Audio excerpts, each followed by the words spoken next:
Two. Hello. Check two. Hello. How's everyone going? How's everyone doing? How's it going, chat? Hello, it's me. I'm back. It's gonna get really hot there today, Sean. It's quite hot already here today.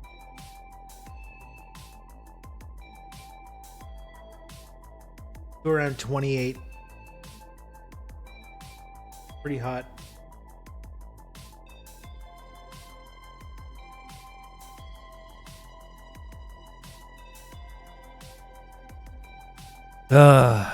This Cherry Coke Zero is really so nice.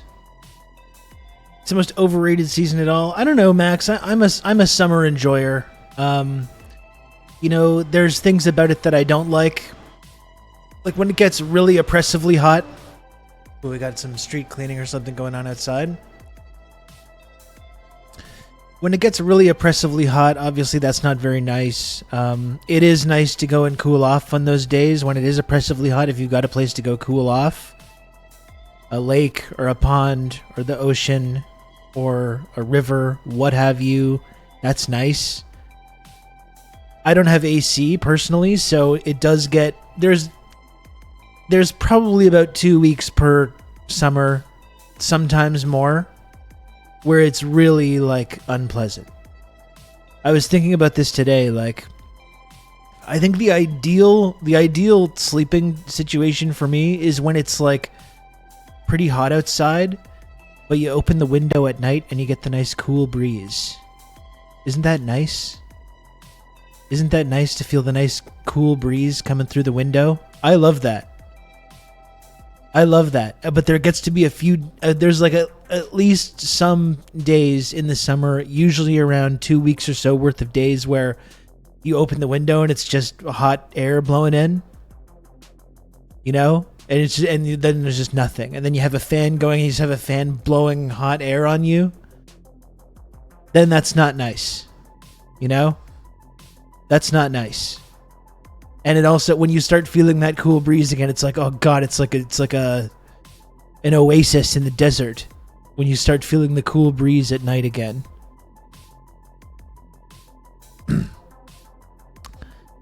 Allergies for me prevent me from doing that strategy. That's unfortunate. I'm a big window open. The wind coming in before the thunderstorms. Beautiful. I'm a big open window sleeper. And even for me, I've realized too that, like, I like the street noise. Like, I live outside quite a busy street. And there's bars nearby, and especially on like Fridays and Saturdays, I go to bed at night around like 11:30, 12. I hear full conversations from like across the street. People, you know, wild and out, students and drunk people. And cars and stuff. And I'm kind of into it, actually. I kind of like it. I don't like when it's too quiet. I like having my senses assaulted at all times. I think it's nice. I like that. The street noise. The big city life, baby. I like that stuff.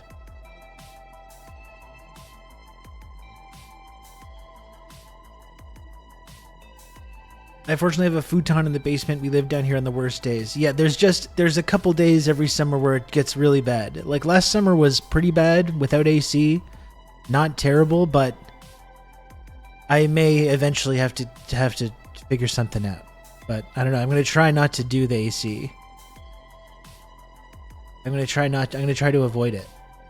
Part of the situation is the windows in my apartment are not like AC friendly. They're not like little squares that you can put a unit in and then close it down. They're all like vertical, the windows. So it's like there's not, if you can have some kind of complicated like system in place where you have cardboard and shit blocking it, but it's not set up to have an AC situation in this apartment, unfortunately.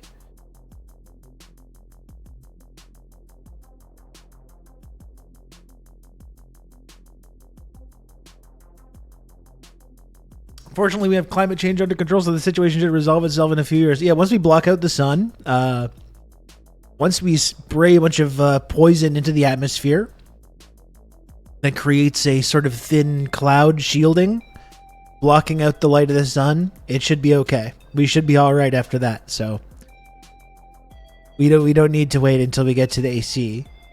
We can just wait till we spray poison into the atmosphere to block the sun.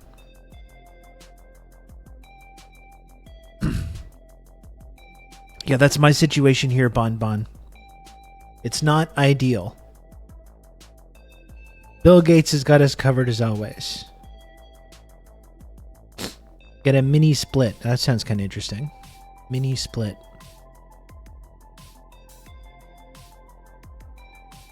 And it does suck to lose access to a window. It's true. It's very true. How was everyone's weekend? Sorry I wasn't here Friday. It's just that my son had a day off school, and as I do sometimes, I forgot to sign. They have like extracurricular activities you can sign him up for, like when the teachers are not there, and I forgot to do it. And then when I went to bring him to school on Friday, I realized that's what was going on, and I was like, oh, okay. So we just hung out, and honestly, last week was kind of a slog. The week was kind of a slog. I felt like I was spinning my wheels trying to get people to watch this show and trying to make the number go up and all that stuff. So I was like, you know what? Fuck it. I'll just take the day off. I'm going to come back strong on Monday and have a strong, solid week. Excuse me. A strong, solid week over here at TRRS.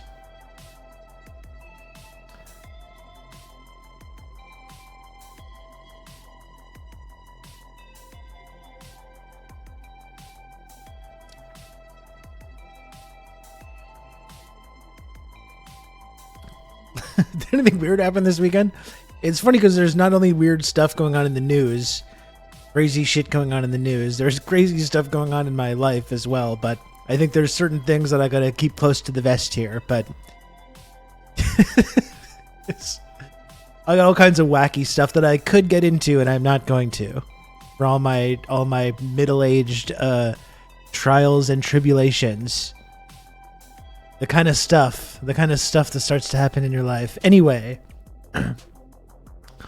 a crazy week news-wise as well. I spent a lot of time with my son. I hung out with him on Friday and Saturday.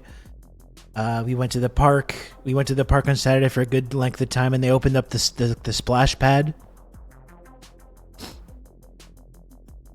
May I ask what you trim your mustache with? I don't know. It's just like a shaving thing. I don't know. Big Bobby Boofback. It's not that exciting.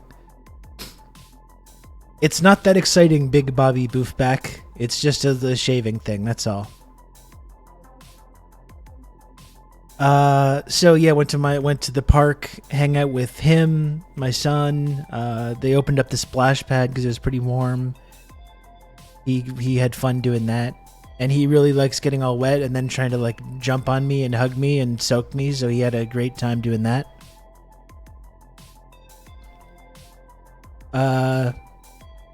Sunday I dropped him off. He did a bunch of other stuff and I kind of got to hang around and I had a nice relaxing Sunday. I ordered some Korean chicken. I watched the 2 Game 7s. I had a few beers. I sat out on my patio, people watching and eating watermelon. It was nice. It was really nice. That's one thing that's different about my life now that I haven't had for many years that I really do appreciate a lot. Just having like a little bit of time to just like hang out by myself. It was something that I was really missing for many years and didn't have and really craved. And now just being able to spend a Sunday like that every now and then is quite nice. I'm not going to lie. It was quite nice. It was a relaxing day. I listened to some music, just hung out in the sun.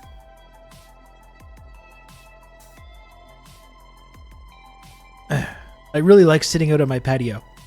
Like my patio overlooks like this big street and there's this little park thing outside. I really enjoy sitting out there and having having a beer or having a meal, or even just like I got home from a walk the other day with my son and just had like a one of these Cokes in a glass with ice, and I had a little treat, just like poured the Coke in the glass with ice and just sit outside, sipping my Coke with ice. Wonderful. Wonderful.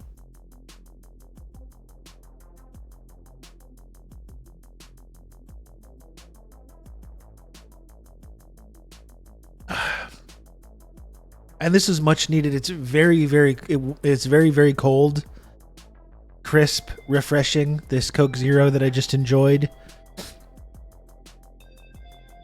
I slept in a little bit today, not too much because I'm physically incapable of sleeping in too long. But slept in a little bit. I got up. I went out for breakfast. You know, I happen to live next to or close by a world famous dingy breakfast counter. So I got up and had some breakfast and had some coffee. That was nice. And now I'm here, starting on time, Tim Hortons, that's right. I had a nice classic, world famous Tim Hortons breakfast. Apparently they're doing pizza now. What's going on with that? Who's getting the pizza at Tim Hortons? That's what I want to know. Who's actually like going to Tim Hortons and getting that?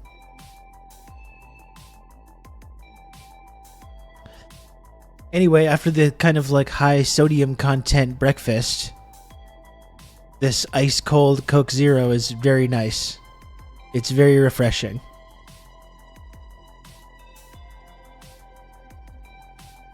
One of my coworkers got one that looked pretty gross. I mean, listen, I'm sure it's fine, you know? It's flatbread, cheese, and meat, you know? Like, it's kind of hard to mess that up. But it's just if I want pizza, there's so many places where you can go and get that, you know? I guess that's what I don't understand. It's like, why are you getting that at Tim Hortons?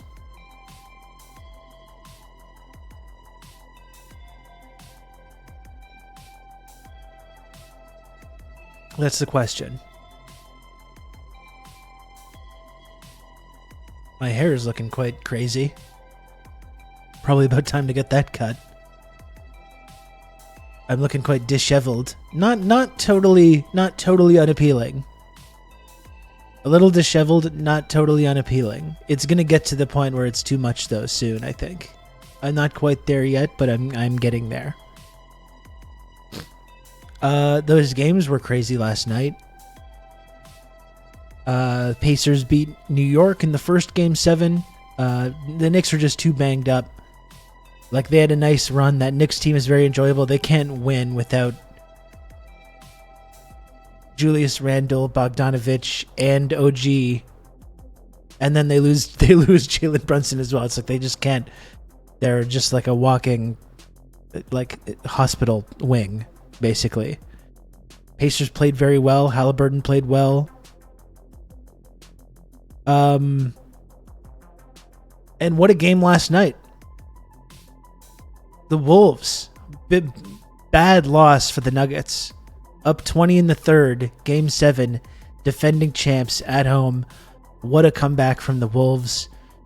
I really did think Denver was going to win that series, but I did say earlier on that like we should not write off the T-Wolves with how they were playing and how Denver didn't even really look that great against the Lakers, even though they won fairly decisively. Huge comeback. Yeah, Michael Porter Jr. didn't do much. He was huge in the LA series and didn't really do much. Yeah, and they need a big game from either Aaron Gordon or him, really, for them to, because Murray played really well up until that comeback started. Then he started really struggling. Jokic wasn't like superhuman like he normally is, but he still had a really good game, but looked human. And yeah, you need a big game from Aaron Gordon or you need Michael Porter Jr. to make some shots in order to pull that one out, and they couldn't do it. They couldn't get it done. But congrats to the Wolves. No, Dan, I got your message about the Chargers thing, but I didn't see the whole thing. I'm not totally. So the Chargers used The Sims to debut their lineups. Interesting.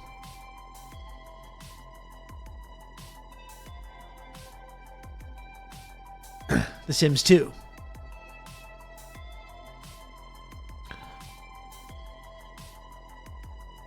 They made custom Sims 2 content.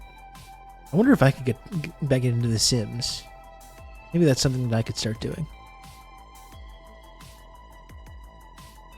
Anyway, still really enjoyable evening. Still really enjoyable evening watching those Game 7s. It was a fun day of hoops. I ate some good food. I hung out. I had some Radler. It was very relaxing. Beautiful day. Can't complain. Can't really complain.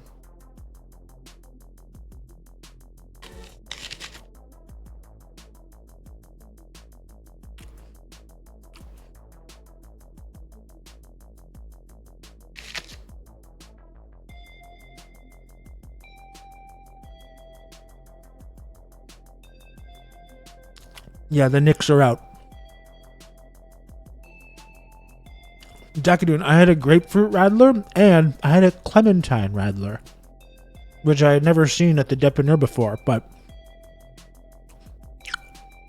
picked up a clementine Radler, ice cold, and it was with my spicy chicken. Very, very nice. Very tasty.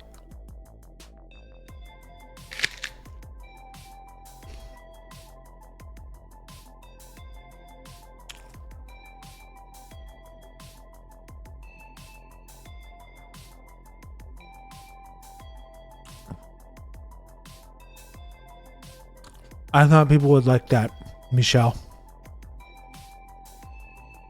I'm Jokic pilled. Hugo Ball will liberate the NBA in our lifetime.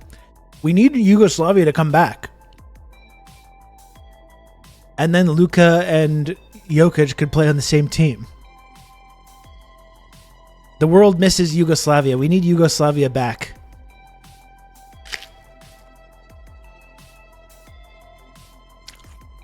It's been too many years now with no Yugoslavia, and look where the world has gotten.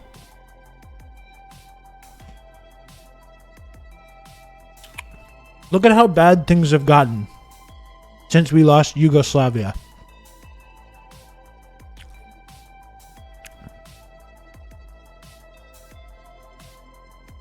That was the beginning of the end. Yugoslavia's dissolution.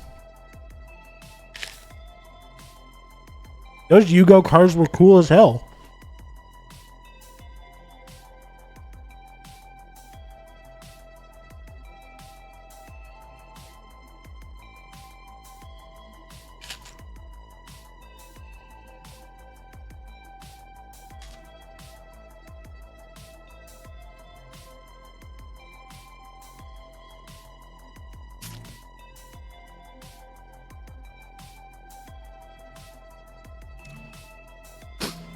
Bring back Yugoslavia. Bring back Yugoslavia. Bring it back. Huge ICC news and off grid, Jay. We're gonna get to that. We're gonna get to the news, okay? In just a few minutes. I'm just getting warmed up here. I'm just you gotta give me a few minutes.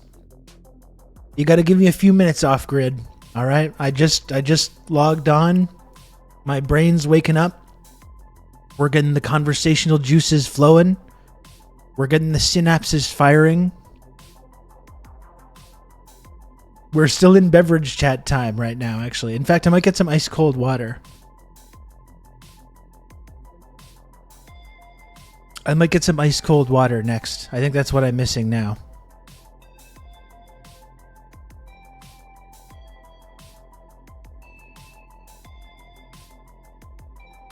Rob's not a Zoomer or streamer, okay? Need some time to warm up. I'm like the old man at the gym, playing hoops with the big socks. The high socks. Just throwing elbows and setting tough screens.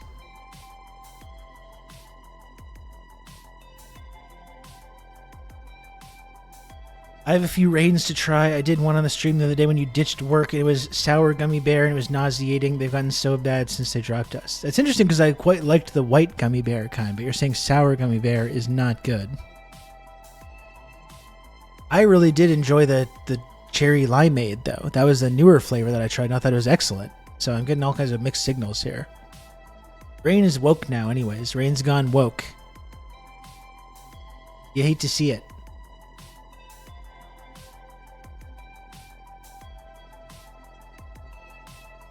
You absolutely hate to see it. Currently enjoying some ice cold water straight from the source, a plastic bottle. My problem is that I don't have any like water in the fridge. It's really good, especially when you get to this time of year. I know I talked about this last year, and I'm going to continue singing the praises of this. The fridge water. The fridge water. You got to have that big jug of water in the fridge.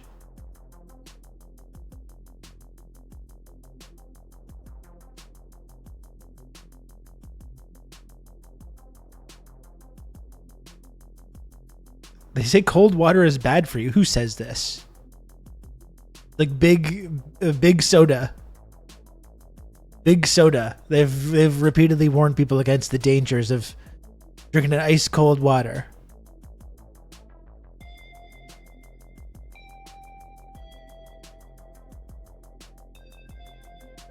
Every Arab? I did not know that. It's so tempting though. It's so tempting when it's boiling hot outside to have a nice ice cold thing of water. It's wonderful. It's the kind of thing that even if someone did show me scientific proof that it was not good for you, I would still be like, don't care. When it's a super hot day, I'm going to chug some ice freezing cold water. It's fantastic.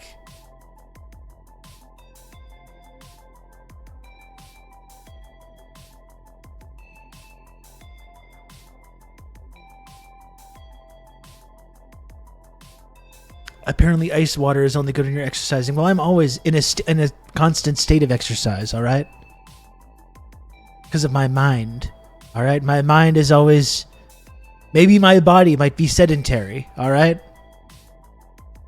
Maybe my body might be sedentary, but there's always stuff going on up here. All right? I'd always see Asian people I worked with drinking steaming hot water in the sun.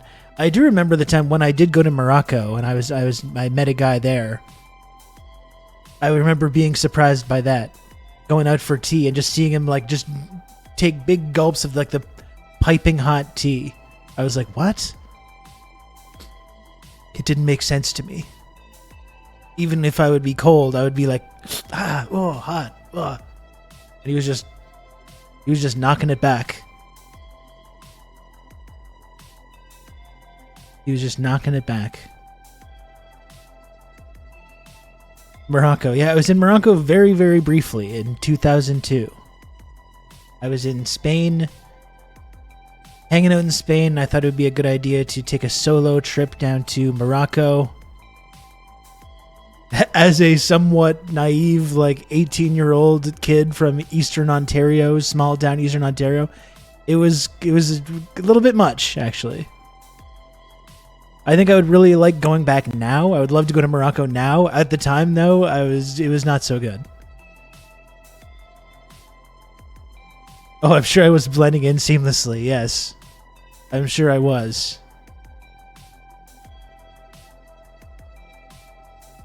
I bet they were constantly offering you hash. Well, that's exactly what happened, actually. I met up with these random guys.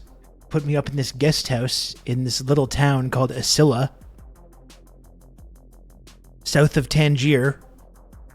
And I was like, hey, it was actually me. I was like, I'd kind of like to get some hash. Is that possible? Is that possible to get some of that? And they were like, oh yeah, no, that's possible. And then this guy just like left for like 2 hours without really like confirming anything. And then he brought back this like gigantic brick. So you know what it's like. Yeah, I brought back a gigantic brick and was like, okay, that's like 500 euros or whatever. And I was like, whoa, whoa, whoa, what? What? So that was a whole issue. That was a whole problem. That was very exciting. It was very exciting for young 18-year-old me. And the guy was just like, it's no problem. Just $30 worth, not 1,000. Off grid. I feel like you've been through this exact same experience. And the guy was like, it's no problem. You just bring it back to Spain in a shampoo bottle and just sell it at the hostels. And I was like, I don't know about that. I think that sounds kind of scary. I don't think that's a good idea. I don't think that's a good idea at all.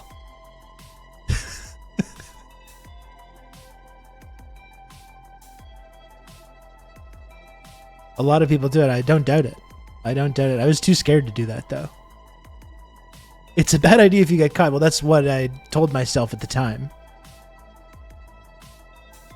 Chances are I would have just gone back to Spain and been totally fine, but there was that small chance that I end up doing a stretch in a Moroccan prison for drug smuggling. And I was like, I don't think that's a very good idea. I would rather just lose money than take that risk. Rob won't even cross a national border with drugs. Exactly. That was my experience when I went to Morocco. I was there for about 48 hours. I got chewed up and spat out pretty quickly. Part of it was my own fault, though. And it was a beautiful place as well. Beautiful. But I was a little young and naive to be going through an experience like that.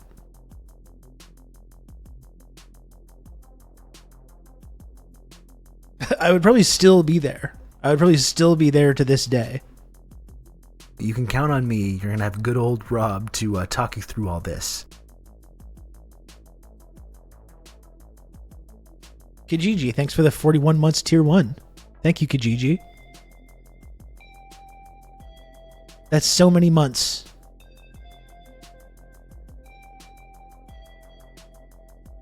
That's like so many months.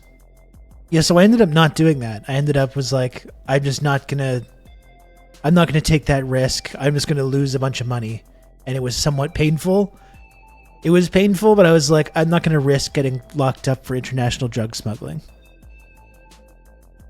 Alternate universe Moroccan hash farmer. Well, and also I realized too when I was talking to these guys about buying this hash that like no one knew where I was. Like people that I was close to. Yeah, I was not thinking clearly, Lodane. Someone in chat able to explain the gifted subs things to me. I'm 30 but a boomer. It's just a way for people to support the channel. Like if they subscribe to the channel but they want to help support the work that I do, you can subscribe yourself or you can gift subscriptions to other people as well. It's just a way for people to support the show that I do on here. But yeah, that's what I told myself. I was talking to these guys about this like big brick of hash that I didn't want. And no one knew that I was there. Good old Rob to talk you through all this. Every person that I had spoken to prior to going, I was like, oh, I'm taking the train down to Rabat. And then I just ended up getting off this train with these guys, which is, again, not a really super smart thing to do. Yeah, that was my impression. They're usually okay. It's just a sketchy situation. I think that was my impression. But at the time, still, I was like, I can't really just refuse to buy this because, like, no one knows where I am. And, like,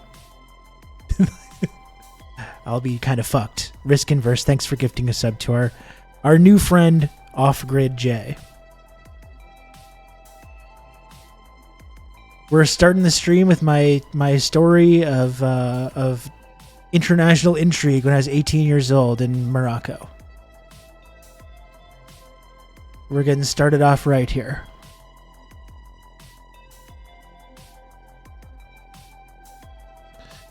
Hi Rob, I miss hash in Scotland. Used to be all you could get like 10 years ago. I miss Scotland in general. 27 Club. I would love to go back.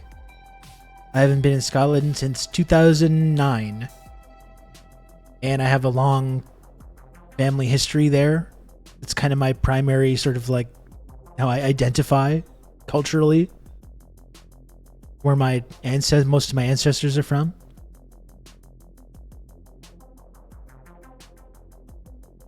Where did you go? Well, because I was a musician at the time, so I played a show in. I may have told you about this before, 27 Club, but I played a show at King Tut's in Glasgow.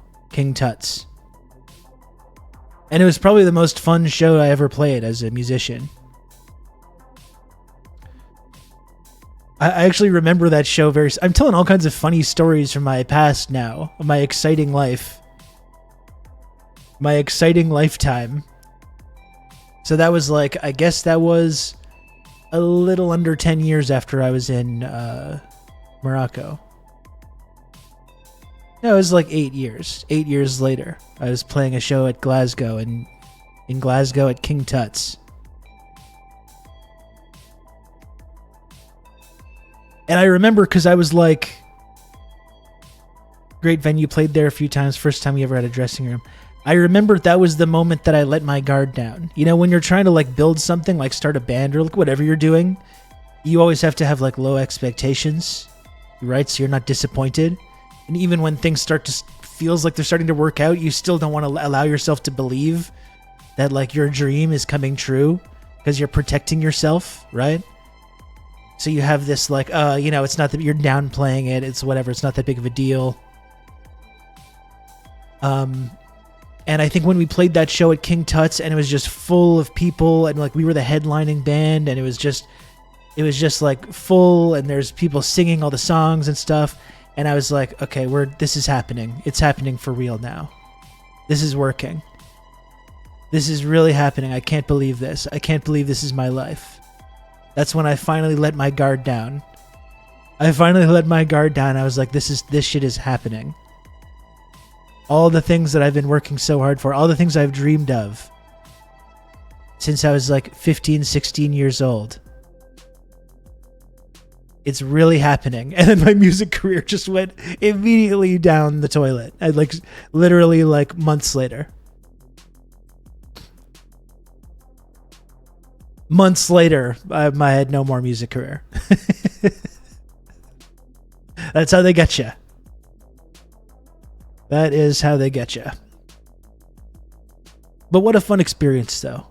What a fun experience, and all part of the building blocks that have led me to this moment here. Who needs to be a big rock star, right? Who needs to be a globe-trotting, wealthy, successful rock star when I have this? When I can now just sit in my office and talk about drinks and my life and different things and try to make a little number go up, Isn't that better in many ways? Isn't it better in many ways than being a globe-trotting international superstar? Because I can just sit in my office and yes, but unironically, in all honesty, though, Dane, I actually do quite like it. Not having to travel around. Look at the people that keep doing that. They get killed by Diddy. That is true. That is true.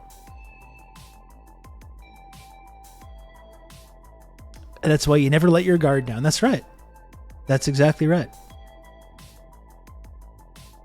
Way less responsibility. Well, that's the thing. When I was a musician, I really enjoyed the performing part. I enjoyed performing so much, but everything around that, I was pretty miserable. And the whole touring lifestyle. If you get really successful, it gets more comfortable, but still it's hard. It's hard to live that lifestyle. That's why they make movies about streamers over rock stars. Thank you.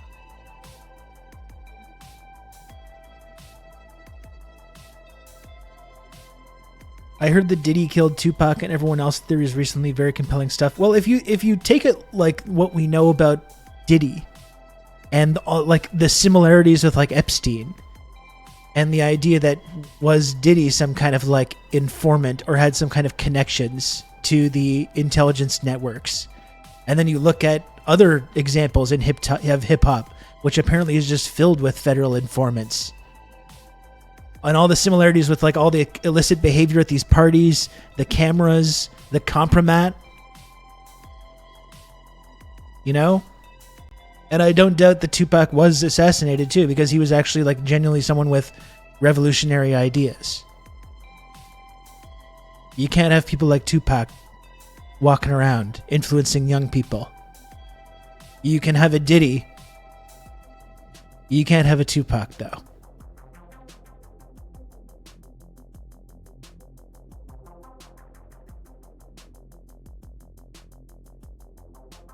Biggie and Tupac were gay lovers. You can count on me. Is a massive cover cover-up. That I've never heard. To talk you through all this.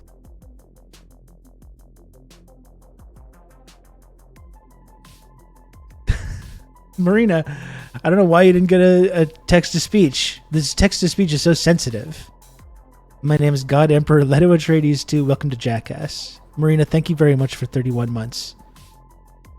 I appreciate it. Marina, I actually just sent you a Dune TikTok like 5 minutes before starting this stream. I don't know if you're on TikTok that much. I did send you a Dune TikTok like a few minutes ago. Just FYI. Just FYI. When people send you TikToks, you get this like pressure. You get this pressure. And then you get a backlog, and then you start feeling bad about like not catching up on the backlog. So I don't want to pressure anybody, whether it's Marina or anyone else that I've sent TikToks to. Lodane, I sent you a heart TikTok a couple weeks ago. I don't know if you got that. This is what I'm doing now. I'm just reminding everyone that I've sent TikToks to maybe check those out when you have the time.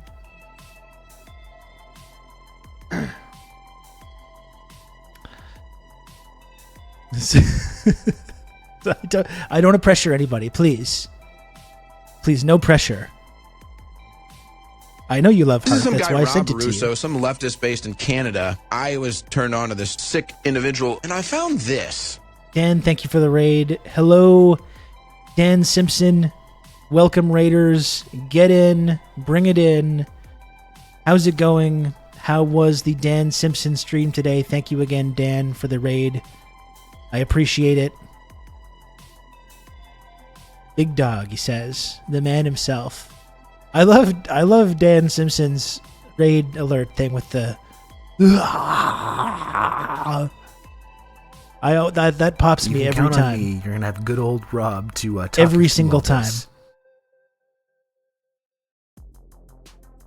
Dan, thank you for the 23 months as well. Very much appreciate all the support, Dan.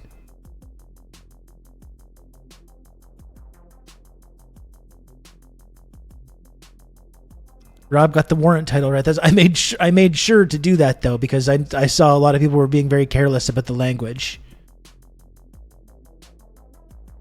Nancy still got it. I know, Lodane. I know. That's why I sent this to you. Really, one of the best rock and roll singers ever. Maybe the best. You could make a case.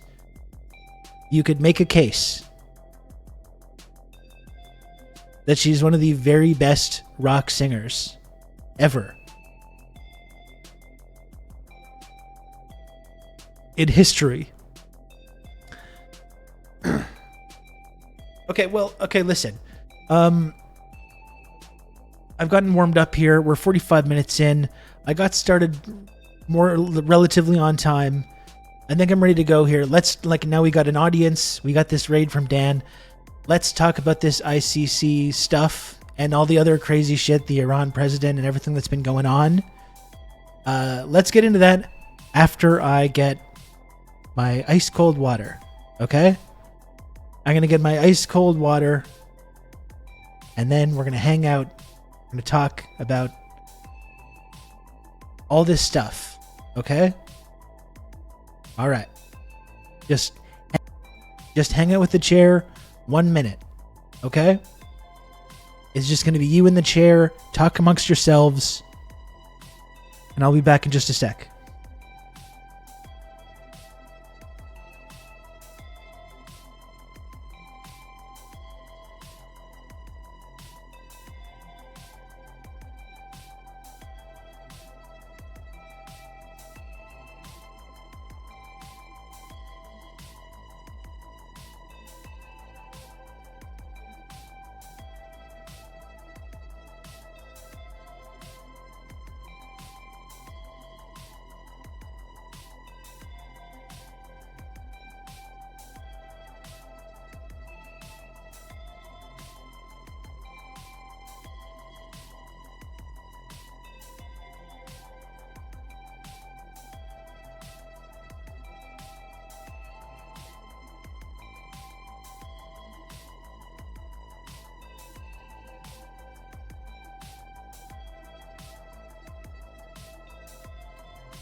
Oh, okay.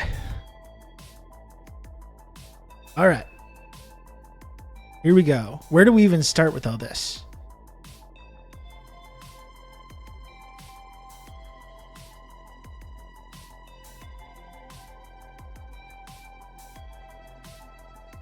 Where do we even start with all this? This is the question. Start at the beginning. Here's one thing we're going to do as well is tweet that I'm live.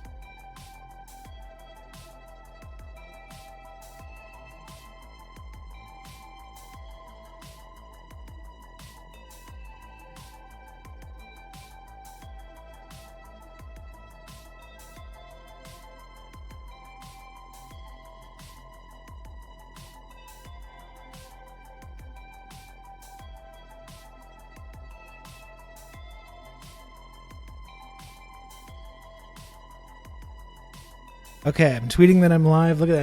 I'm doing all the professional streamer stuff today. We're going to do the ding dang goddamn news. We reported the news.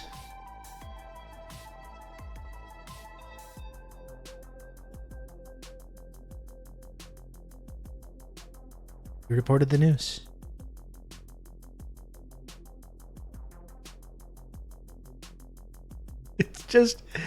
It's so great, that scene in the newsroom, like the Bin Laden scene, when he's having I can't remember the characters' names in the show, but when that guy's having this like temper tantrum about this like very misogynistic temper tantrum at the airline stewardesses, and then he sees the pilot come out and he sees the pilot wings on the guy, and he immediately like goes, oh, like authority, oh.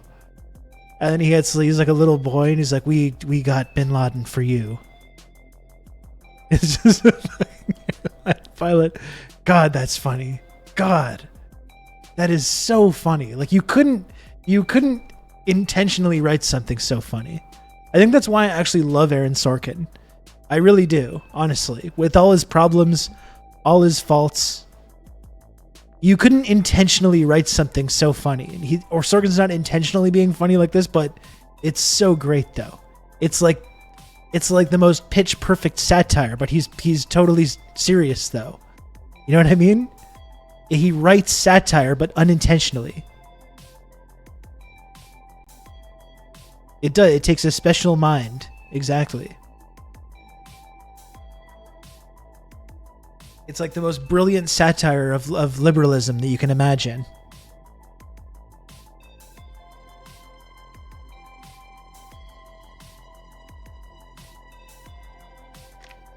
Ugh.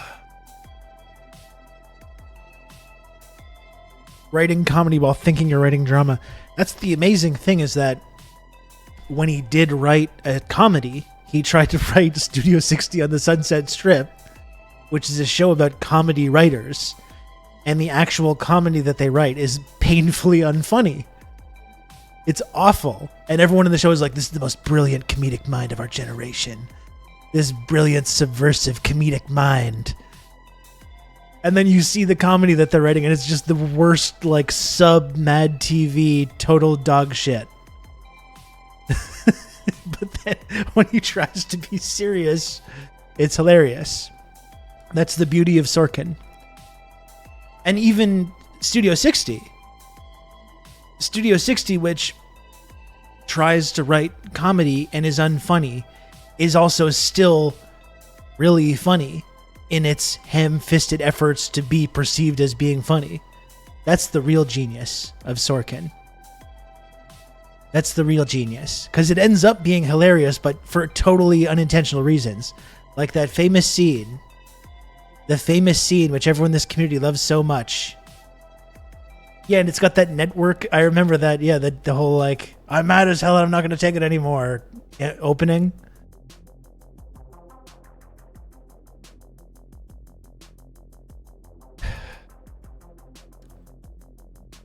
It's beautiful because it ends up being genuinely hilarious.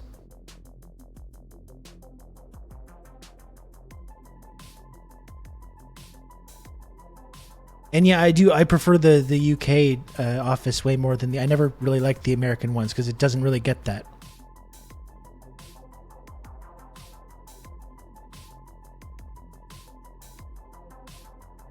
Okay.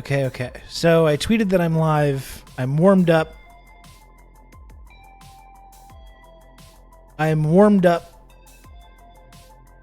We can talk about the freaking news now.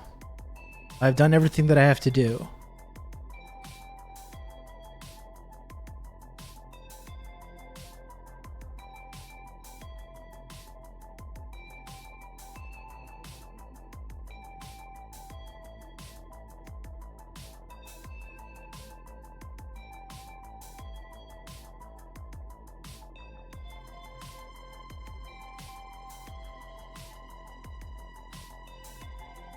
So let's talk about this International Criminal Court, and we can talk about all aspects of this, okay? Because, like, when you're talking about the situation with the ICC, and they've not issued arrest warrants, as some people are claiming, they've applied for arrest warrants against both Netanyahu and Yoav Gallant in Israel and against Hamas leadership as well. So pretty much everyone is kind of upset about this in some ways. And we're going to try and get to the bottom of this and try to form some kind of an analysis of what we should think about it. For me, like there's a lot of premature declarations of victory. There's also a lot of premature declarations of defeat as well. And I'm going to be kind of a centrist on this, I think, as well. My initial feeling is that while I think having this kind of like both sides aspect to this, like lumping in Hamas leadership with Israel's leadership, there's something kind of cowardly about that. And I get that. Like, it's just, there's just simply no comparison between the violence of an occupying colonial power, a heavily armed, militarized, genocidal occupying power, with the people that are trying to resist that. Even if the people trying to resist it engage in acts of violence, you can't both sides that. There's no both sides to that. And even my basic belief on this as well, it's like, it's the same thing with like Vietnam. Like, we're going to charge the U.S. government and the Viet Cong with war crimes. You know, we're going to charge the apartheid government and the ANC with war crimes. You know, you can't compare the level of violence that this colonial, militarized, genocidal occupying power is perpetrating with the people that are trying to resist that. So that, like, in and of itself, I think that's fundamentally just like mutually exclusive. And yeah, I agree with this as well. Just like VNC, ANC, Hamas will be written well of in history books later. I agree with that.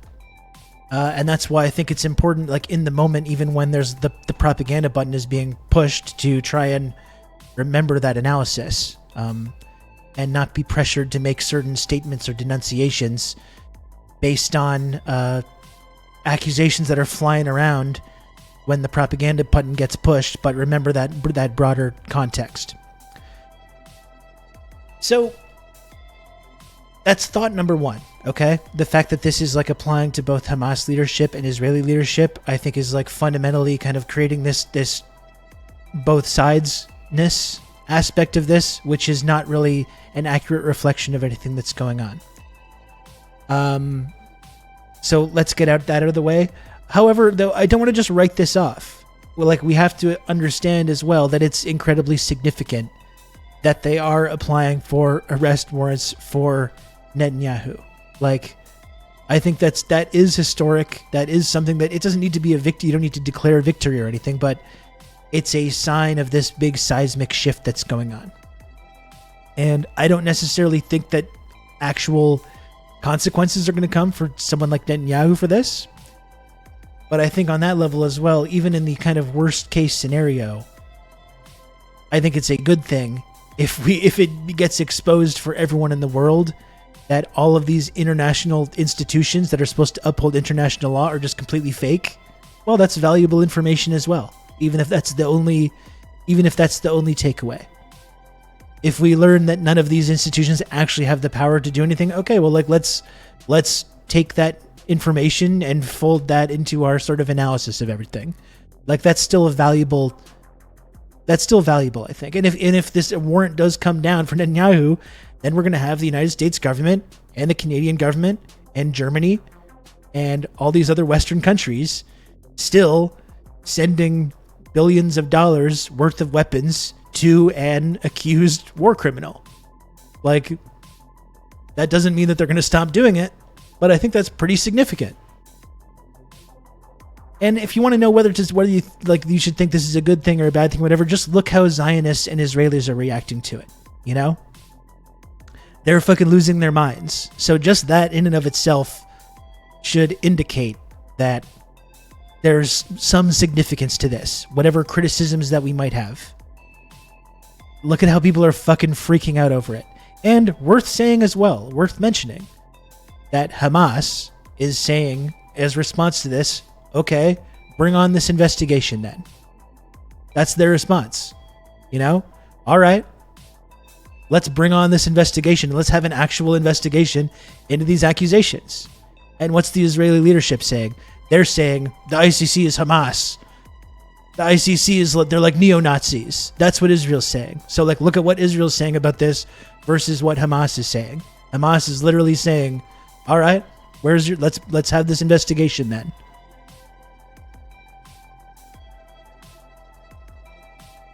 With Bibi being American too, would Brandon invade the Hague for him? Like, who knows? Who knows what America's going to do about this? Like, this is why I think it's significant just in and of itself, because it really is kind of like uncharted territory. Anyway, let's look at this statement. We can look at some of the analysis of it. I just wanted to set the table by talking about sort of like my initial thoughts about this. Like, we don't need to declare victory. No one needs to be declaring victory. I don't think it's a moment to like throw your hands up and act like it's like a giant defeat as well. But there is some real significance to this that I think we should keep in mind. Then Israel were like gaslighting them, saying they want war. Then Hamas is like, you've rejected every peace talk. I mean, yeah, as we've talked about many times, like this whole thing with the hostages. Well, this genocide could end right away if Hamas just gave back those hostages. Well, they offered to return hostages on like October 10th. There was a deal being offered days after October 7th to exchange the hostages, and Israel has had no interest in that, and Israel has been bombing and starving their own hostages since that time.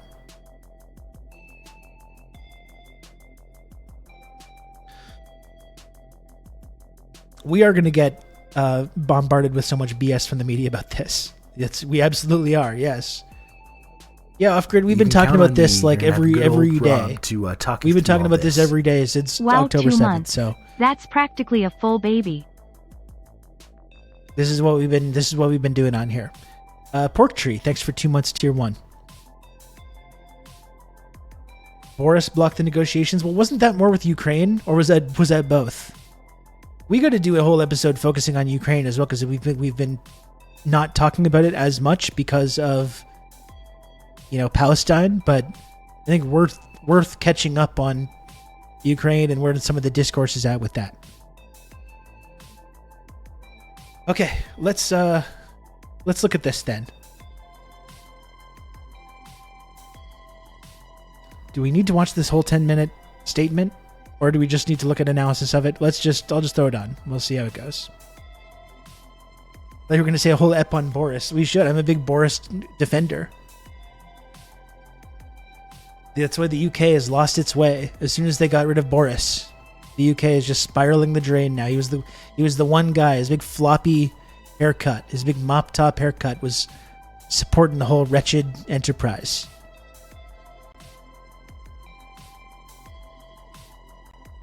I can also confirm today. They've been ratcheting up the blame on Ukraine in preparation for their eventual loss. I'm seeing even like, Ukraine, they're not fighting like Westerners anymore. They're fighting like Soviets. And it's like, oh God. They're preparing to kick them to the curb. And all the people that care about Ukraine are like, no, keep the war going. More war. We had no idea they were so corrupt. Yeah, we just had no idea. If only someone had told us. I forgot that my music was still playing. If only someone had told us. And all these people that care about Ukraine so much are like, no, no, no, no. Keep it going. Please. Please, more war. Don't call it a proxy war, though. Okay, let's check this out. That I have reasonable grounds to believe, on the basis of evidence collected and examined by my office, that Israeli Prime Minister Benjamin Netanyahu and Minister of Defense Yoav Gallant bear criminal responsibility for the following international crimes committed on the territory of the State of Palestine from at least the 8th of October 2023. The crimes include starvation of civilians as a method You can of count on warfare. me. You're going to have good old Rob to talk you through all this. I'm still here, El Guapo. Diego, thank you very much for the 41 months of Prime.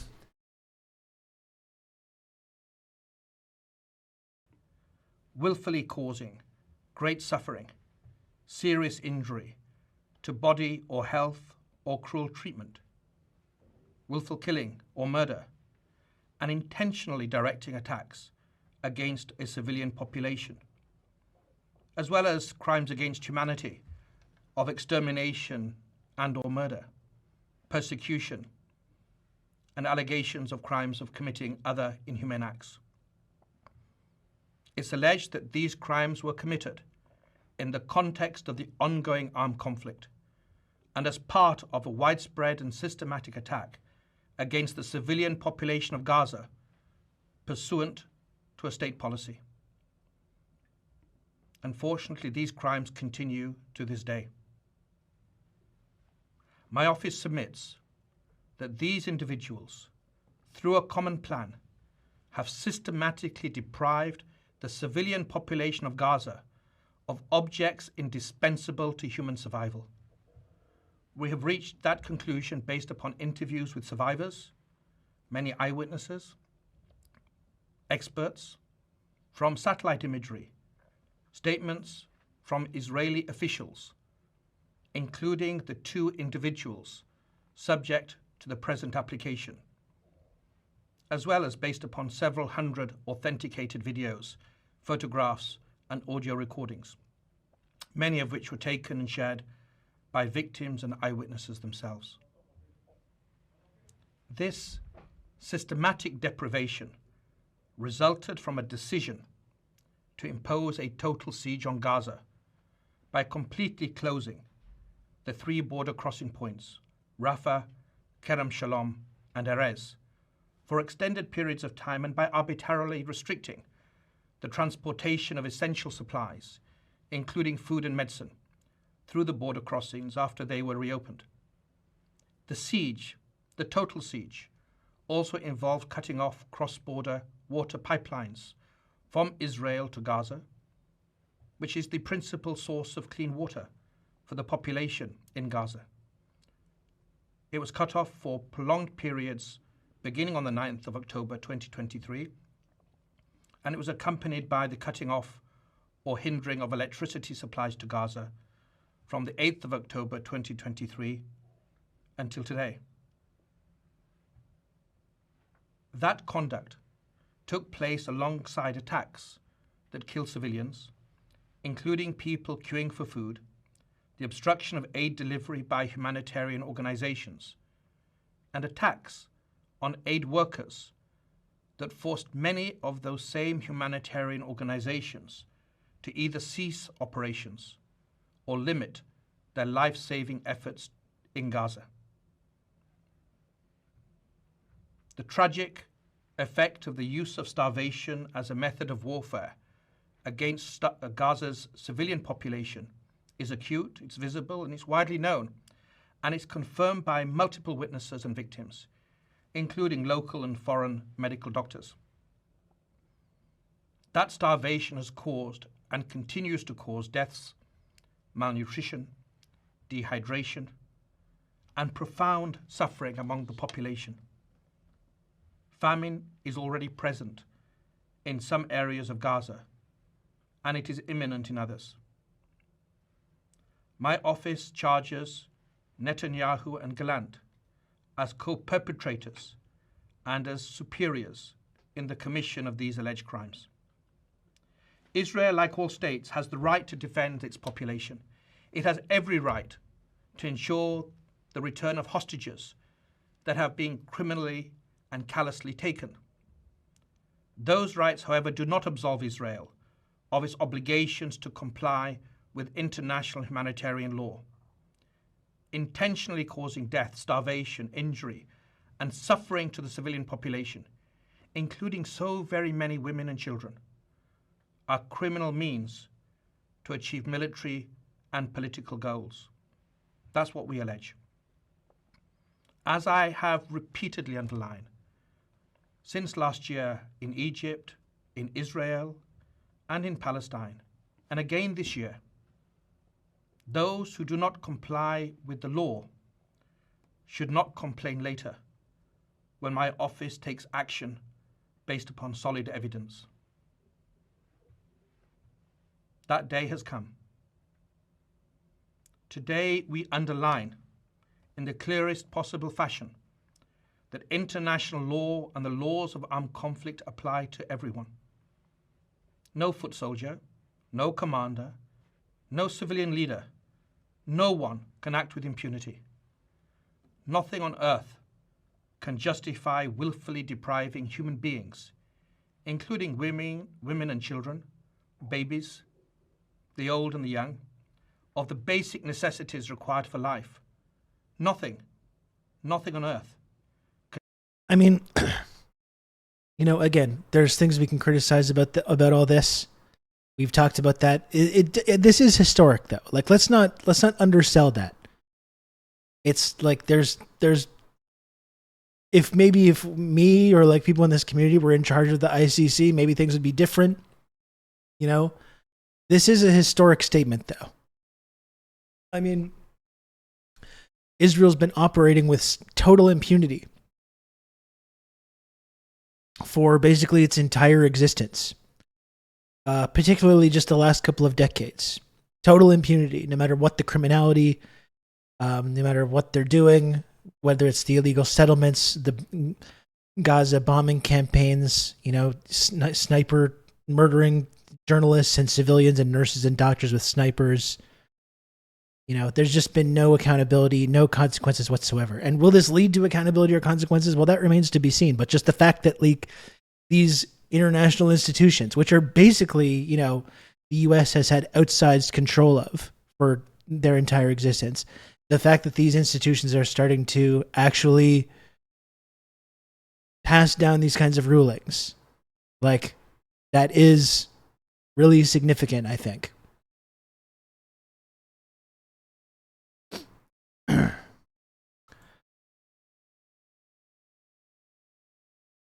Can justify hostage taking or the targeting and killing of civilians.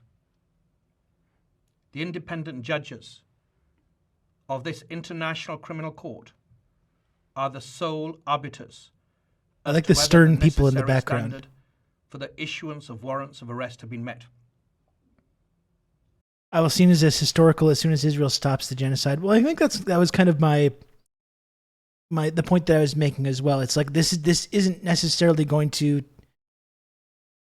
change anything about what Israel's currently doing, especially if they've got the full backing of the United States of America. And by the way, Biden and Blinken and Justin Trudeau and Western leaders should be culpable for this as well. Like, if you can credibly accuse Netanyahu of war crimes, well, what about the United States president that's sending the guy billions of dollars worth of weapons and going over to give him a big hug and kiss on TV? You know? Well, where is that? Where's the line there? You know? But, like, even if nothing happens, you know, if the International Criminal Court determines that these that actually sends down arrest warrants for Netanyahu, and there's no actual result, that doesn't actually lead to any change in what Israel is doing or what Netanyahu is doing, that's still, I think, pretty important because it's basically signaling to the entire world that these international institutions don't actually mean anything. It's basically the entire international concept of international law is basically fake. You know? And while that does nothing to stop the genocide from going on, which is what everyone's goal is right now, I think that's still useful. It's useful to like heighten that contradiction and display that to everyone around the world that these international institutions are basically totally meaningless. You know, it's not what we want, but I think that there's still a value in that, though. The judges of the International Criminal Court must be now given the space to do their work and to dispassionately and objectively review the evidence that we have submitted. And like, if they credibly, if they put out an arrest warrant for Netanyahu, then you're going to have the United States president sending billions of dollars worth of weapons to an accused war criminal. Like, that's meaningful. Approve my applications and issue the requested warrants. I will work closely with the registrar of the court to apprehend the named individuals. I call upon and count on all states, especially state parties to the Rome Statute, to approach this application and the subsequent judicial decision that will be rendered with the same seriousness they have shown in other situations. I also stand ready to work with non-state parties in our common pursuit of justice and accountability. It is critical in this moment that my office and all parts of the court continue to conduct our work with full independence. I just saw Blinken and Biden's statements about it too, and we're going to look at those after and get mad about it. All attempts to impede, to intimidate, or to improperly influence the officials of this court cease immediately. My office will not hesitate to act pursuant to the provisions of Article 70 of the Rome Statute if such conduct continues. Get ready to get mad, Sean. We will also submit further applications for warrants of arrest if and when we determine, after independent and objective analysis, that the threshold of realistic prospect of conviction has been met. My office is advancing multiple and interconnected additional lines of inquiry, including concerning reports of sexual violence during the 7th of October attacks in Israel and in relation to the large-scale bombing that has caused and continues to cause so many civilian deaths and injuries and so much suffering in Gaza.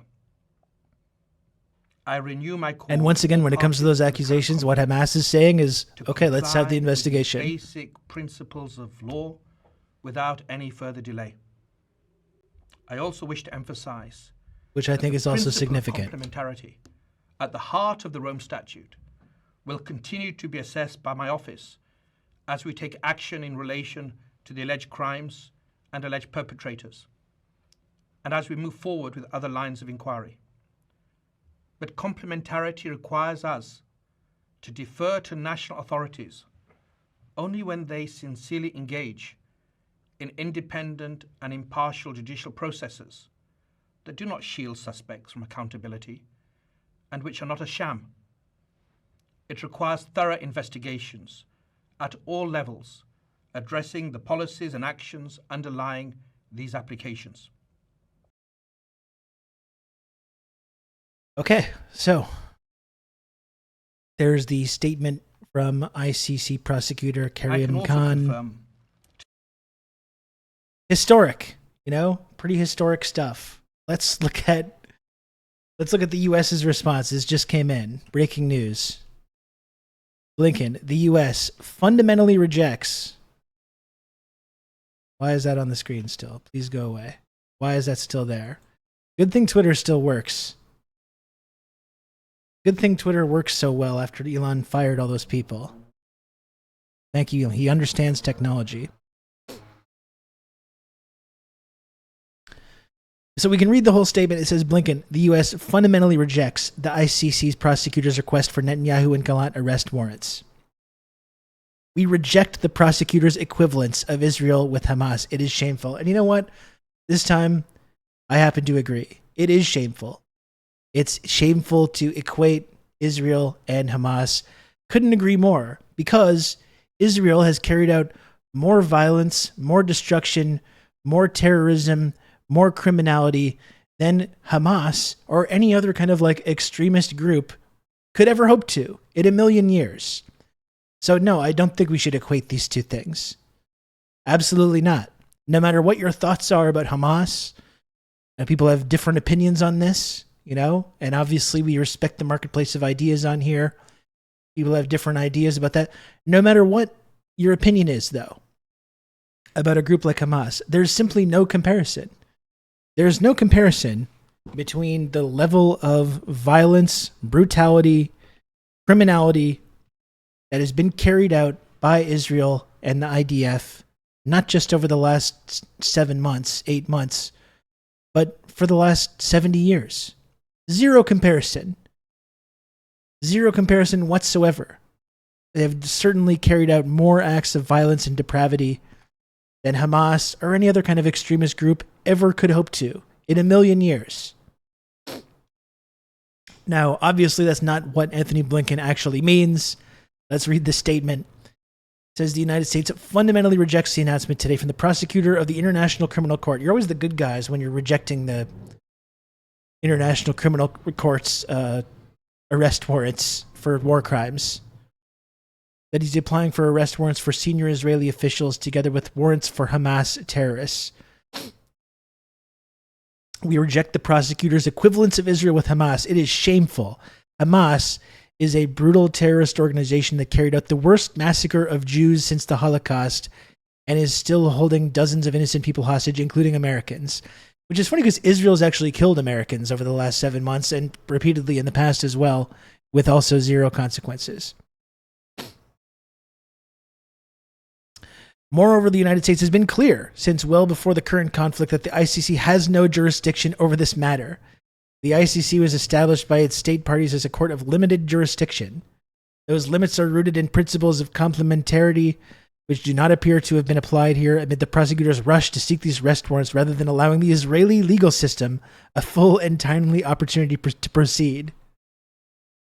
What a fucking joke. In other situations, the prosecutor deferred to national investigations and worked with states to allow them time to investigate. The prosecutor did not afford the same opportunity to Israel, which has ongoing investigations into allegations against its personnel. You're just waiting for the Israeli army to investigate itself. They were on top of this. The Israeli army was going to prosecute these people themselves, and they were going to investigate all these claims themselves. And we're not even giving them time. We're not even giving them time to investigate themselves. I'm sure these investigations would turn up all kinds of interesting information and consequences for the affected parties. There are also deeply troubling process questions. Despite not being a member of the court, Israel was prepared to cooperate with the prosecutor. In fact, the prosecutor himself was scheduled to visit Israel as early as next week to discuss the investigation and hear from the Israeli government. The prosecutor's staff was supposed to land in Israel today to coordinate the visit. Israel was informed that they did not board their flight around the same time that the prosecutor went on cable television to announce the charges. These and other circumstances call into question the legitimacy and credibility of this investigation. Fundamentally, this decision does nothing to help and could jeopardize ongoing efforts to reach a ceasefire agreement that would get hostages out and surge humanitarian assistance in, which are the goals the United States continues to pursue relentlessly. Oh, thank you, America. Thank you. And here's Biden. Here's the statement from Biden. The ICC prosecutor's application for arrest warrants against Israel leaders is outrageous. Let me be clear. Whatever this prosecutor might imply, there is no equivalence, none, between Israel and Hamas. We will always stand with Israel against injustice and tyranny. That's what Biden had to say. And again, no, there is no equivalence between Israel and Hamas. There's no equivalence whatsoever. As I've said now many times, Israel has committed far more violence, murder, taken more hostages, committed more acts of terrorism, destroying infrastructure, more acts of barbarism, criminality than Hamas or any other extremist group could ever hope to in a million years. Hold on, I just have to actually blow my nose. Okay, I'm gonna go blow my nose. I'm like, I think I'm just sweating in general. It's very hot. This is the first very hot day.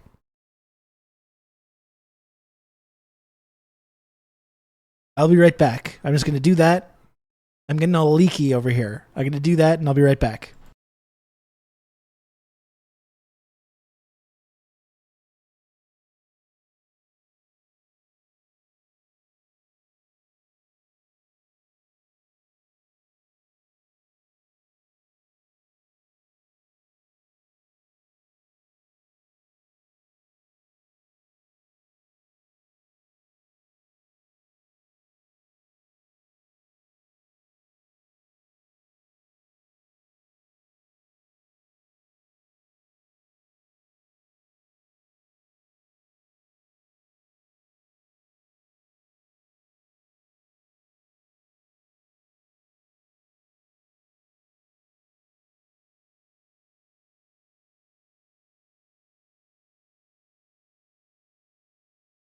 Whew, okay.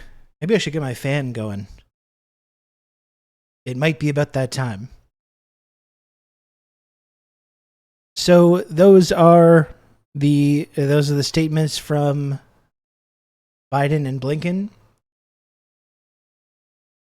Let's see what else I've got saved here. And this is what I mean. Like, and listen. Free Palestine says ICC statement waters down the issue by creating a false equivalency between Hamas and the IDF.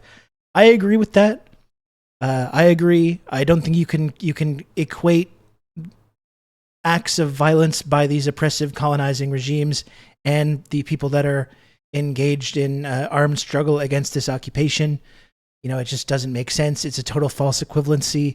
I agree. And in fact, I think that, like, if you ever have resistance groups that are culpable for violence, and like we've talked about, and we can get into the nuance of this a bit more, there's been a lot of lies and misinformation about what happened on October 7th. I think there were acts of violence that happened. I don't think we can really dispute that.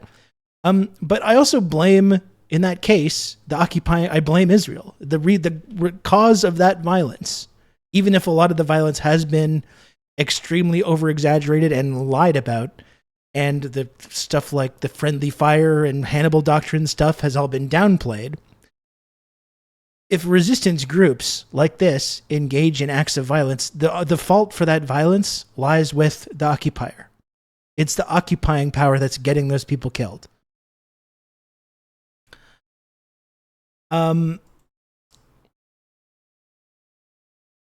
But that's my point, though. So I agree. I agree with you that there is no equivalence and that it does kind of water it down a little bit, this kind of like both-sidedness to it. But just look at how Israel supporters and Zionists are reacting. They're losing their fucking minds, which should indicate that there's still something to this that we should be encouraged by. You don't need to start, doing an end zone dance over it, but just look at the way Israel's freaking out. And their supporters are totally losing their minds. And it should indicate that there's something there that we at least be encouraged by. And again, I think it's really important when you talk about this like both sidesness, and the way that there's this kind of false equivalency that's drawn. Again, I think it's important to look at what Hamas said in response to this. And what they said was, all right, bring on this investigation. Like, okay, let's have an investigation. And we think the facts are going to be on our side, versus what's Israel saying? Let's nuke the ICC. The ICC is Hamas. They're neo-Nazis. So big difference between the way these parties are responding to these accusations. One party is saying, okay, we're going to go along with international law. Let's have this investigation. We'll wherever that leads, we're going to be cooperative. And then you have one side that's like, this is bullshit. We're going to bomb the ICC now. I will not let my hopes get up by this, and I completely understand that as well. I don't think anyone should get their hopes up about this. either. But what I see this as is kind of another domino that's falling in terms of the total loss of like legitimacy of the rules-based order. So that's an ongoing multi-year long process. So it's not, you know, the empire's not defeated now. It isn't. But it's another domino that's fallen along that path of this kind of decline. This decline of these hegemonic Western powers, of which Israel is like their attack dog in the Middle East. Because look at what people like Caroline Glick are saying. Again, like, let's compare. You have Hamas. What's Hamas saying? Okay, where's this investigation? Let's have it.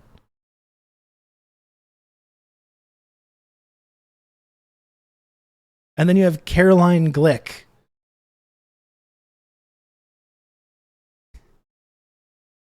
The ICC is a neo-Nazi institution. Like, it's just a joke. Both the fake court and its genocide-enabling employees should be treated accordingly by all people of good faith. They should be denied visas. Their assets should be frozen. They should be prosecuted for providing material aid to Nazis.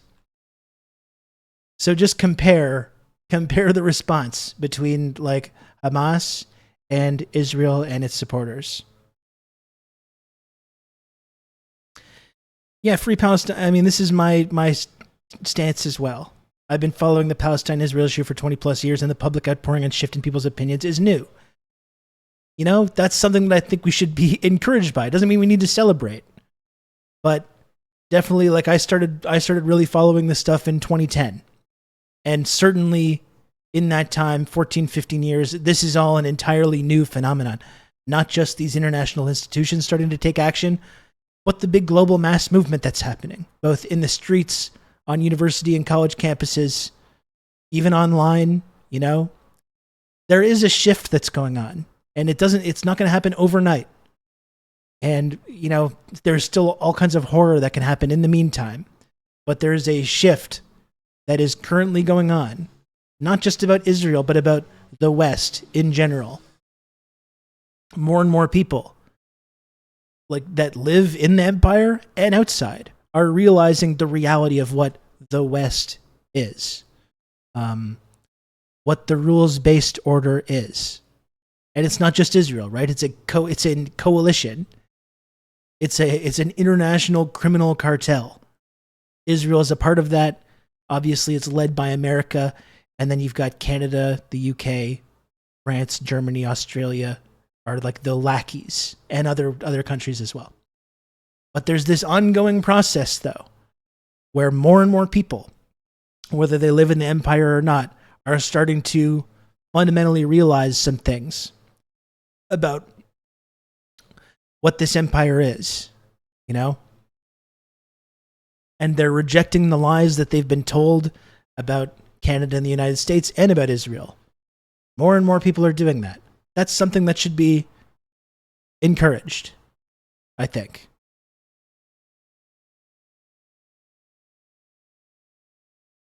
So again, I'm trying to have some kind of nuance. No, I don't think we should hang our heads in defeat. No, I don't think we should celebrate like we've achieved some kind of final victory. Of course we haven't. But this is all part of this ongoing process. And a big fundamental seismic shift that's going on right now. And that's something that I think we should be really encouraged by.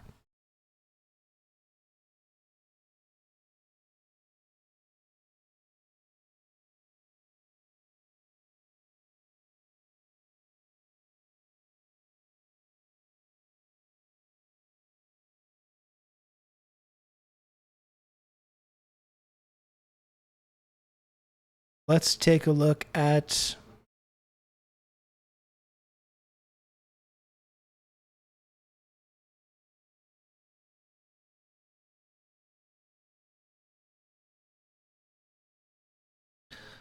let's take a look at Ali Abunimah's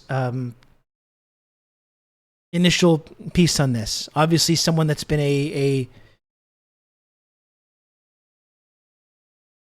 someone who has had a extremely strong moral clarity about this issue, not only in the last 7 months, but for many, many years. and he was one of the people that I think who's reporting an analysis of this. We should really take into consideration. It's heartening, and it's a signal to keep the pressure on. I mean, that's ultimately what it is, right? And not even keep the pressure on, but keep increasing it. Keep increasing the pressure, you know?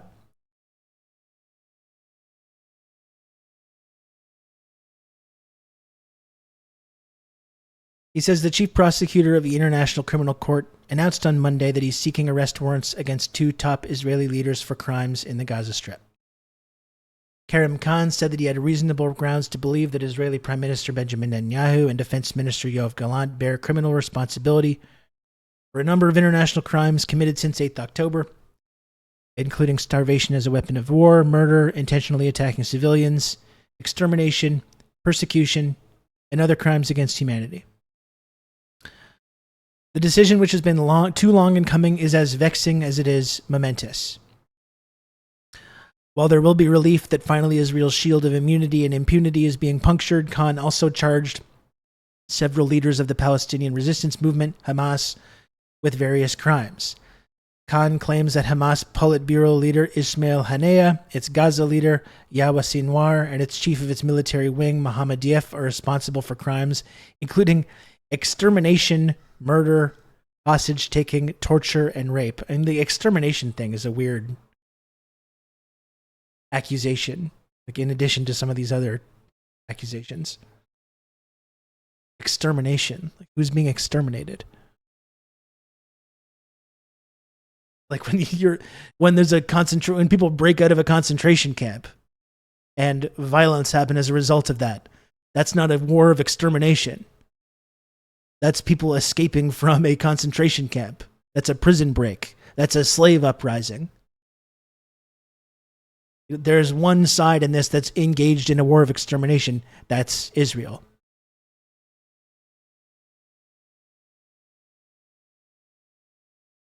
The political nature of the charges against the Hamas leaders is clear from the fact that Khan has charged more Palestinians with crimes than Israelis. A cynical view might be that Khan only charged the 2 Israeli leaders that Washington wants to see gone, while letting countless other Israeli political and military officials off the hook, at least for now. That's an interesting point. The idea that Washington... I mean, there's been all kinds of, like, efforts, I think, for the U.S. government, for the people that, like, want to take some kind of stance against this without ruffling too many feathers, to blame this whole thing on Netanyahu. Oh, if only Netanyahu was gone. Netanyahu's war. Netanyahu. And framing it like that. So there is something kind of interesting about that it's like they're trying to use the international institutions are just focusing on Netanyahu. There's definitely something to that.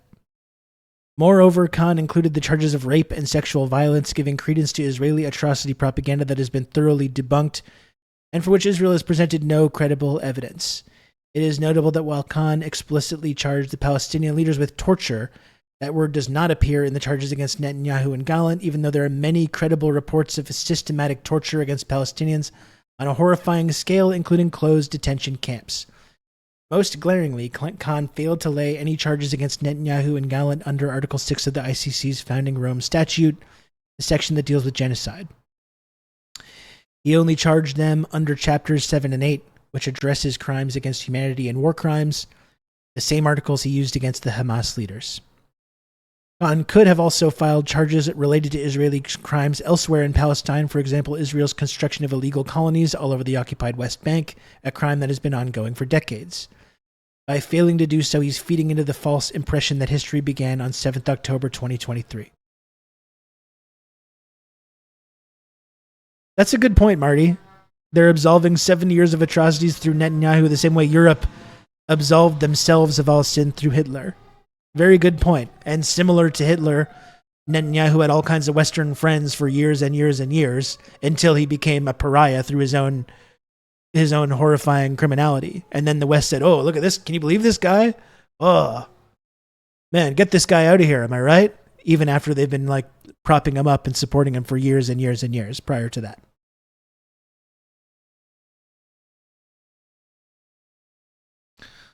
That's a very good point. Resistance is always criminalized. While Khan can attempt to market all this as demonstrating equal justice, it is no such thing as an outrageous and false equivalence. He could not maintain a shred of credibility if he did nothing against Israeli leaders, so he did the minimum he thought he could get away with. But this will also be of no surprise to anyone, least of all Hamas leaders, who would have expected to be charged as the price of obtaining some measure of international justice for their people. In January, for instance, Musa Abu Marzouk, a senior leader of Hamas, wrote, "Since 2015, Hamas has repeatedly expressed its interest in appearing before and being judged by the ICC, not on the basis of unsubstantiated allegations and screams, but evidence and facts. Israel has not." Abu Marzouk added, "Hamas stands ready to appear before the ICC with witnesses and live testimony and bear the burden of any judicial finding against it or its members after a full and fair trial with rules of evidence, with examination and cross-examination into what we have done or not over the many years of our leadership as a national liberation movement. Is Israel?" Good question. I mean, it's that same kind of thing. If Israel has done nothing wrong, as they've repeatedly claiming, why are they avoiding this investigation? You have Hamas saying, okay, investigate then. Let's have an investigation. Let's have a trial. We'll abide by it, an actual trial that has evidence and facts and examination and cross-examination. We'll follow that wherever it leads. And Israel's saying, like, no, fuck you. We hate you. We're going to bomb you. If they're innocent of all these crimes, maybe they should welcome this investigation. And as Columbia University professor Joseph Massad points out, the West has always considered anti-colonial struggles to be criminal, while its own colonial barbarity is always described as defensive.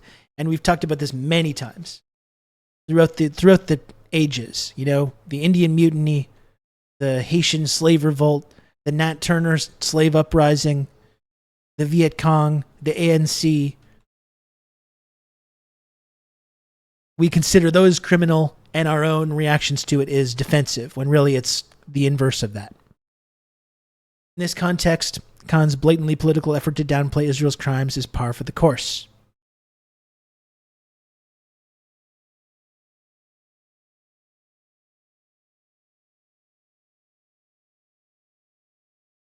Pariah. The arrest warrants, which have still to be formally issued by the court's judges, will have no immediate impact on Sinwar or Deif, whose whereabouts as underground resistance leaders is unknown. Arrest by the ICC is the least of their concerns.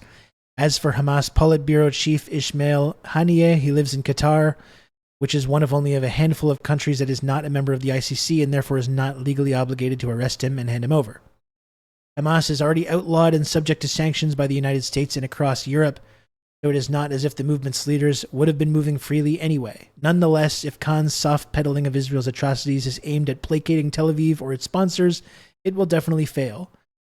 There is certain to be rage, uproar, and more threats from Washington and Tel Aviv of the kind recently pushed back on. Here's a statement from Isaac Herzog.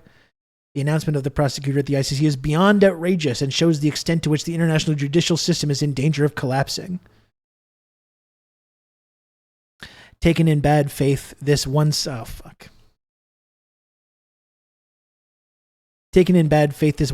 move represents a unilateral political step that emboldens terrorists around the world and violates all the basic rules of the court according to the principle of complementarity and other legal norms. That was Isaac Herzog. And although Khan has pulled his punches, the arrest warrants will have an enormous impact on Israel and its leaders who now find themselves ostracized and constrained in unprecedented ways. This stuff is very important.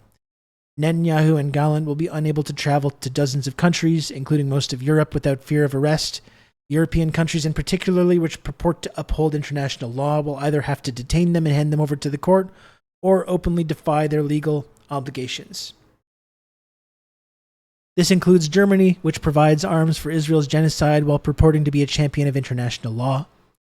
The damage to Israel's reputation and its descent into even greater pariah status is assured, despite Khan's every effort to soften the blow. This is why I really like Ali's analysis of all these things, because he'll talk about how unprecedented it is without sugarcoating it or without giving, this is this great victory. I think he has a really even-handed analysis of all these things.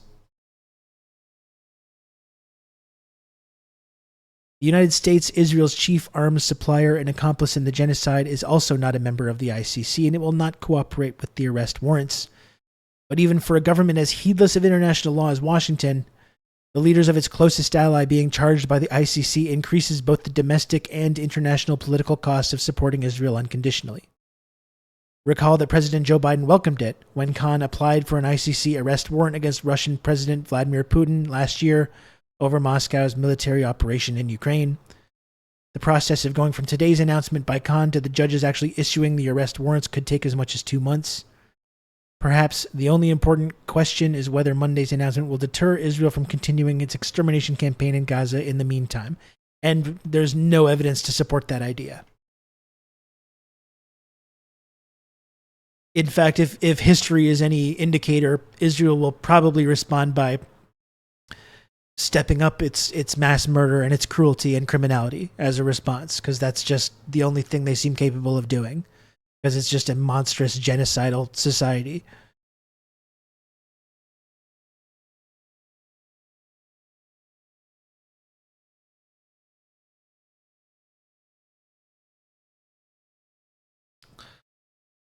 So that's really great analysis as usual from Ali Abunimah. I'm sure Electronic Intifada will be informed later when they do a stream to talk about this. But I want to talk about this as well. This statement that Biden gave, he was doing the commencement address at Morehouse, I believe. And in fact, a student very bravely called for a ceasefire while Biden was there, which I think let's take a look at that. And then look at Biden's speech when he once again blatantly lied about evidence and things that he saw about what happened on October 7th. Look at his fucking face. Look at this guy. God damn. Which Biden applauded. Well, it's because he has no fucking idea where he is. I think that's why. He doesn't know what's going on. And of course, he has this stance that we want a ceasefire. We've been calling for a ceasefire, as they repeatedly claim, which, as we know, all that means is a small pause while they can get those hostages back and then resume the bombing campaign.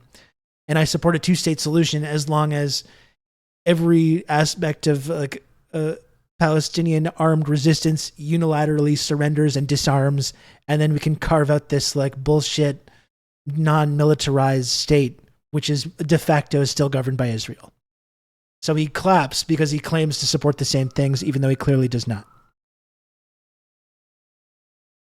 It is my stance as a Morehouse man, nay, as a human being, to call for an immediate and a permanent ceasefire in the Gaza Strip. Look at his face. Look at Biden's face. He looks like a child.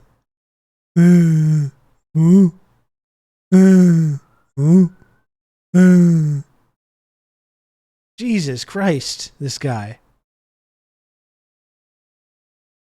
Doesn't even know what's going on when the Zionism hits.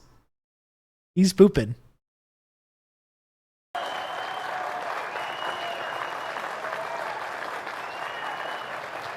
Looks like someone's dangling keys in front of them.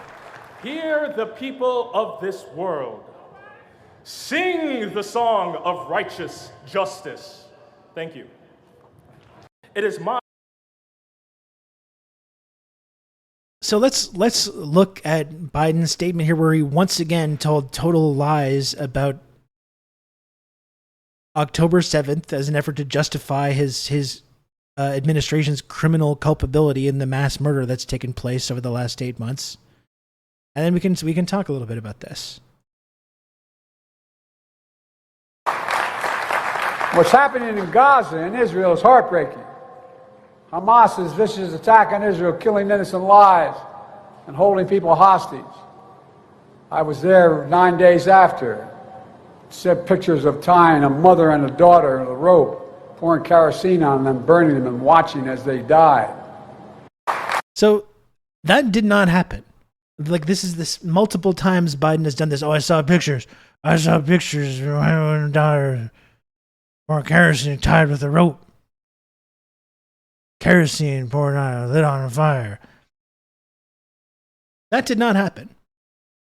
And listen, like, we can have a conversation about this and be nuanced. I know it's twitch.tv and we have to be careful about what we talk about sometimes. And as we've talked about, we've seen acts of violence that Hamas carried out on that day. Okay? These guys had body cameras on them. If there were images of people being burned alive and tortured in this way, Israel has released propaganda videos about this. They made a whole big show about this, remember? Showing all the horrible footage of what happened. No such footage exists. There's plenty of corpses that came back that were burned, and this led to a creation of this narrative about people being burned alive by evil Hamas militants.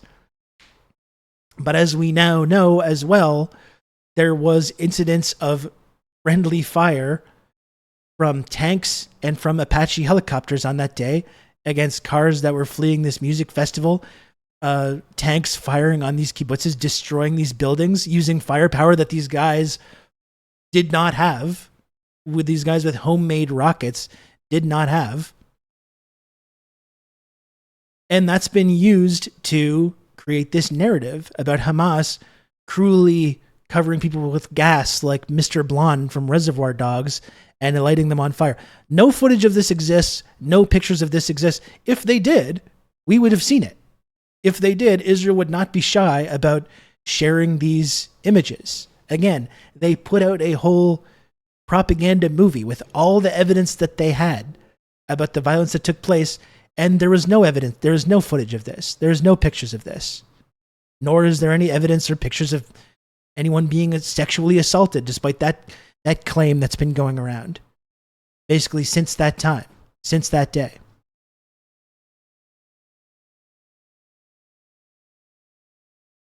So here you have once again Biden, as the president of the United States, making claims about seeing pictures, not just saying, "Oh, this happened," but I personally saw pictures, which he's now done multiple times. He's claimed that about this beheaded babies lie as well, which is exposed to be not true since that time.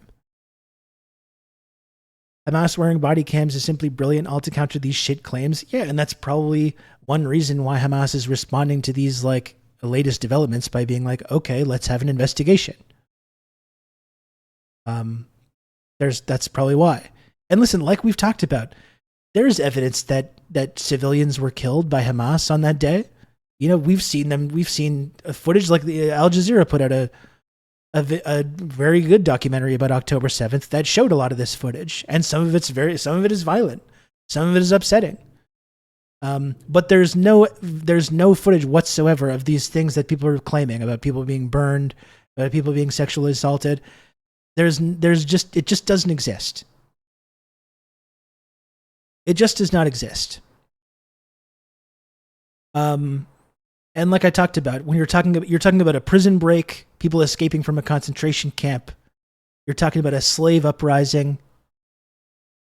And when these things happen, whether it's in Haiti, whether it's in India, in the Indian Mutiny, you know, whether it's on a plantation or in the Jim Crow South or in Vietnam or in South Africa, wherever it is, when you have a situation like this, a prison break, a slave uprising, and civilians are harmed, the culpability for that, the responsibility, in my view, belongs to the occupying colonial power that's creating those conditions. That's who's at fault when that kind of violence occurs. But remember that what Biden is saying and has said repeatedly in this speech and like in other times is completely made up. It's complete bullshit. Zero evidence that anything that Biden just said actually happened on that day.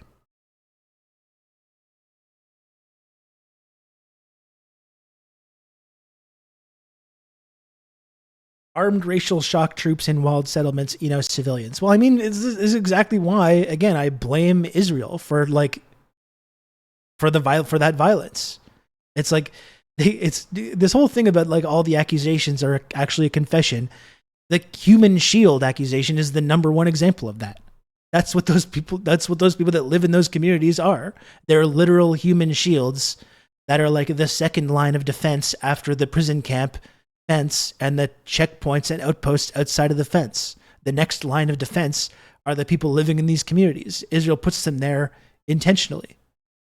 So again, if people die in that situation, in this like prison break, I blame the people that fucking put them there and created the conditions that put them in danger. That's Israel. That's colonialism. That's the United States of America. They're responsible for those people dying.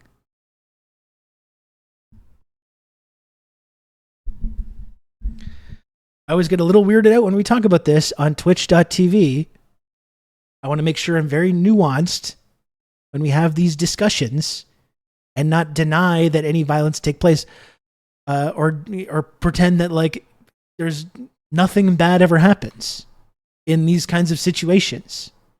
But let's talk about the actual context of that and the reason for why that kind of violence takes place.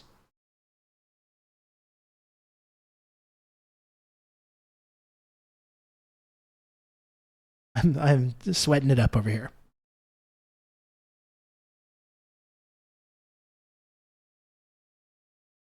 Well, I think it's worth the risk to live in a nice community. That's the amazing thing about this lie. Another thing that Biden has said repeatedly, and that a number of other Israel supporters and Zionists will say, which is like, it's not safe being a Jewish person. There's no place in the world that's safe except Israel. It's like the opposite. It seems to me that's where people are the least safe.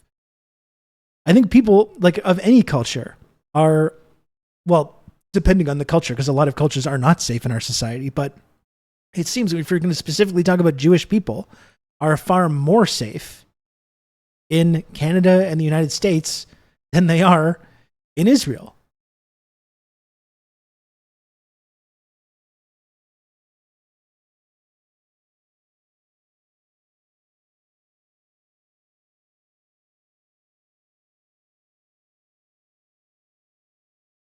Yeah, not safe to be a kid in Tel Aviv. If you look at the Predator map, that's a very good point as well. On that subject, though, there's this video as well, which is like, we can take a little moment of levity.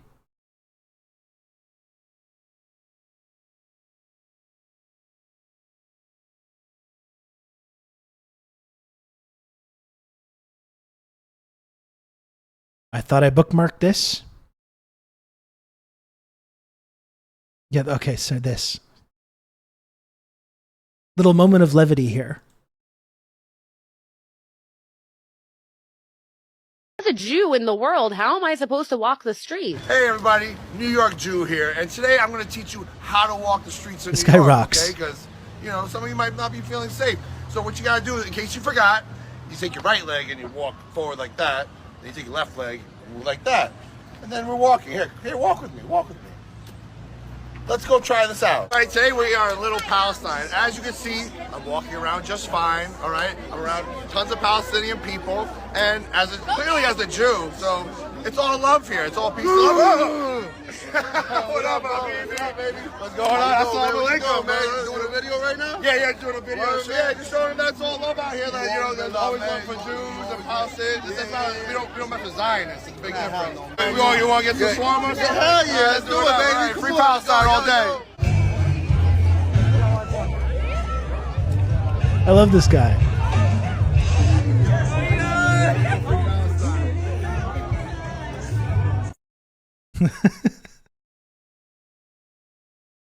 Okay. Love that guy. Okay, so I wonder before we move on to you can count on me. Other You're gonna have news good old stories, Rob developments talk that you happened through over all the this. weekend. I'm walking here. Old Dutch, thanks for the 38 months. Resub a tier 2. I'm freaking walking over here. Oh.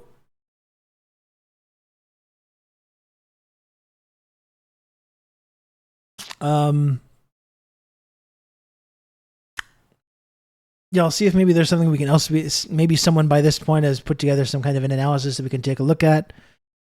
about this ICC statement, this ruling. I think I said everything that I wanted to say about it personally.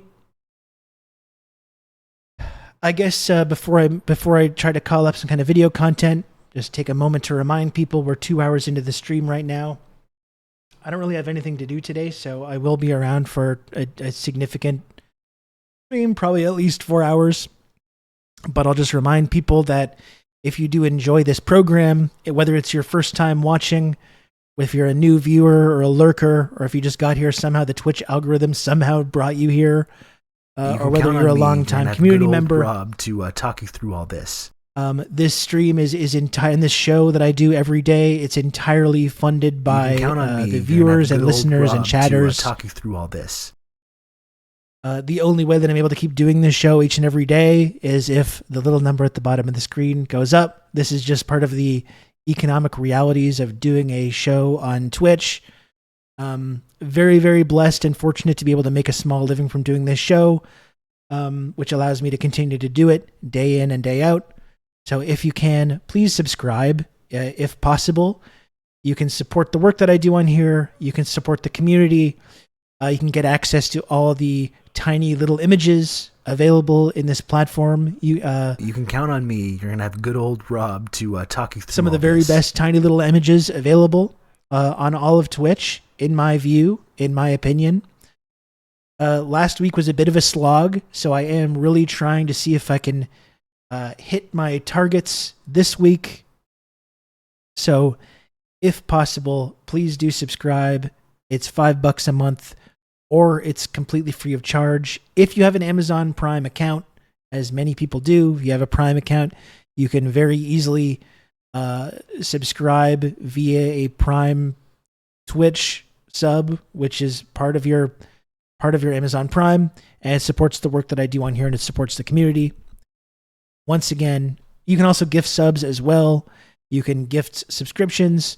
You can rise up to the very tip top of Twitch's only two-dimensional triangle-shaped friendship access and trickle-down clout tiered reward system. That's the TRRS friendship triangle. Every little bit helps. I appreciate it a lot. It's the only way that I can keep doing this show. Please subscribe if you can, and help me make the little number at the bottom of the screen go up.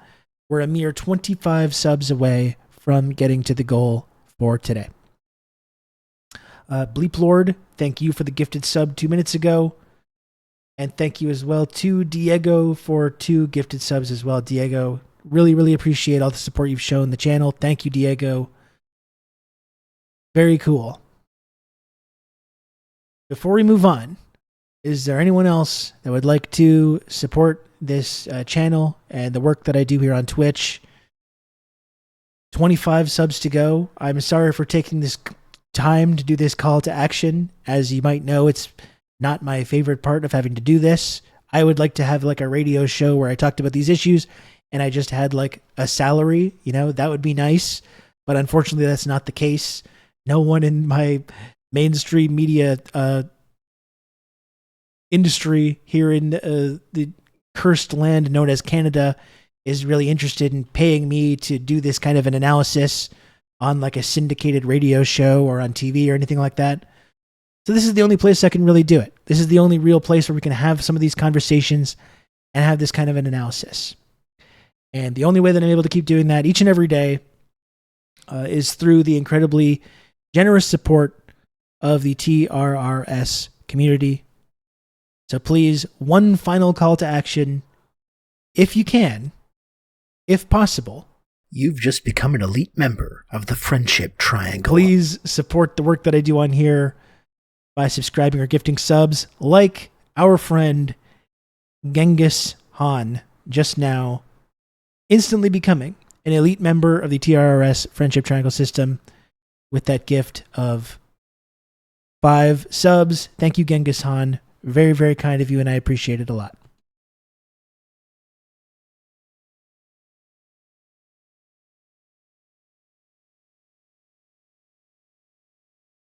Some shows have like big ad breaks. They've got product tie-ins and sponsored by whatever. I don't really have any of that. I don't really fuck with any of that. I try to keep the shilling and the calls to action at a minimum, because I know it's not everyone's favorite part of the show. So in lieu of having, you know, ads or in these kinds of sponsorships, this is what I got to do. I got to take a few minutes to try and see if to get the little number to go up.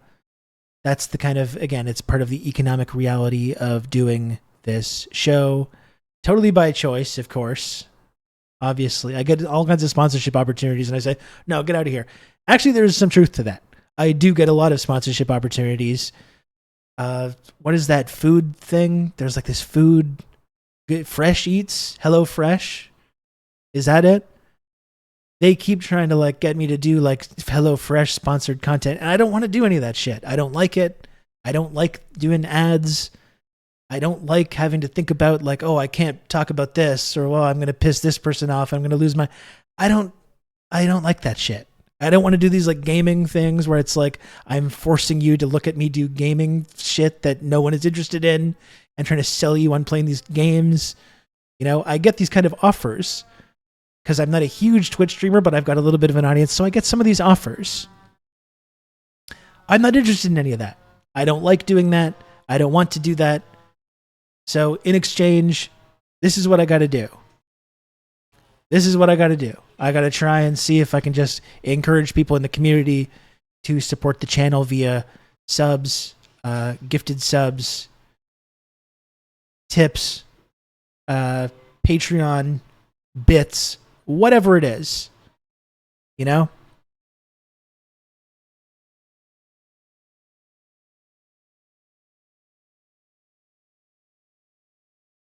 I did the Star Trek one, a painful week. Then they didn't pay me for Palestine coverage. That sounds about right. That sounds about right. So one final call to action. If there's anyone that would like to support this program, we're going to move on.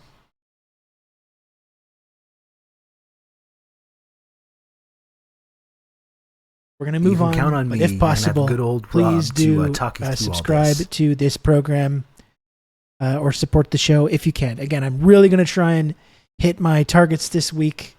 Last week was a bit of a slog, which is, I get it, you know, I get it. But I'm really trying to hit those targets this week. Weenus, thank you for the gifted sub as well. I really appreciate that, Weenus. Thank you.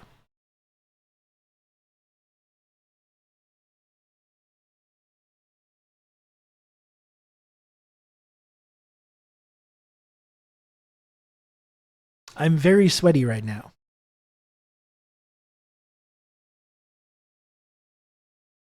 Very, very sweaty.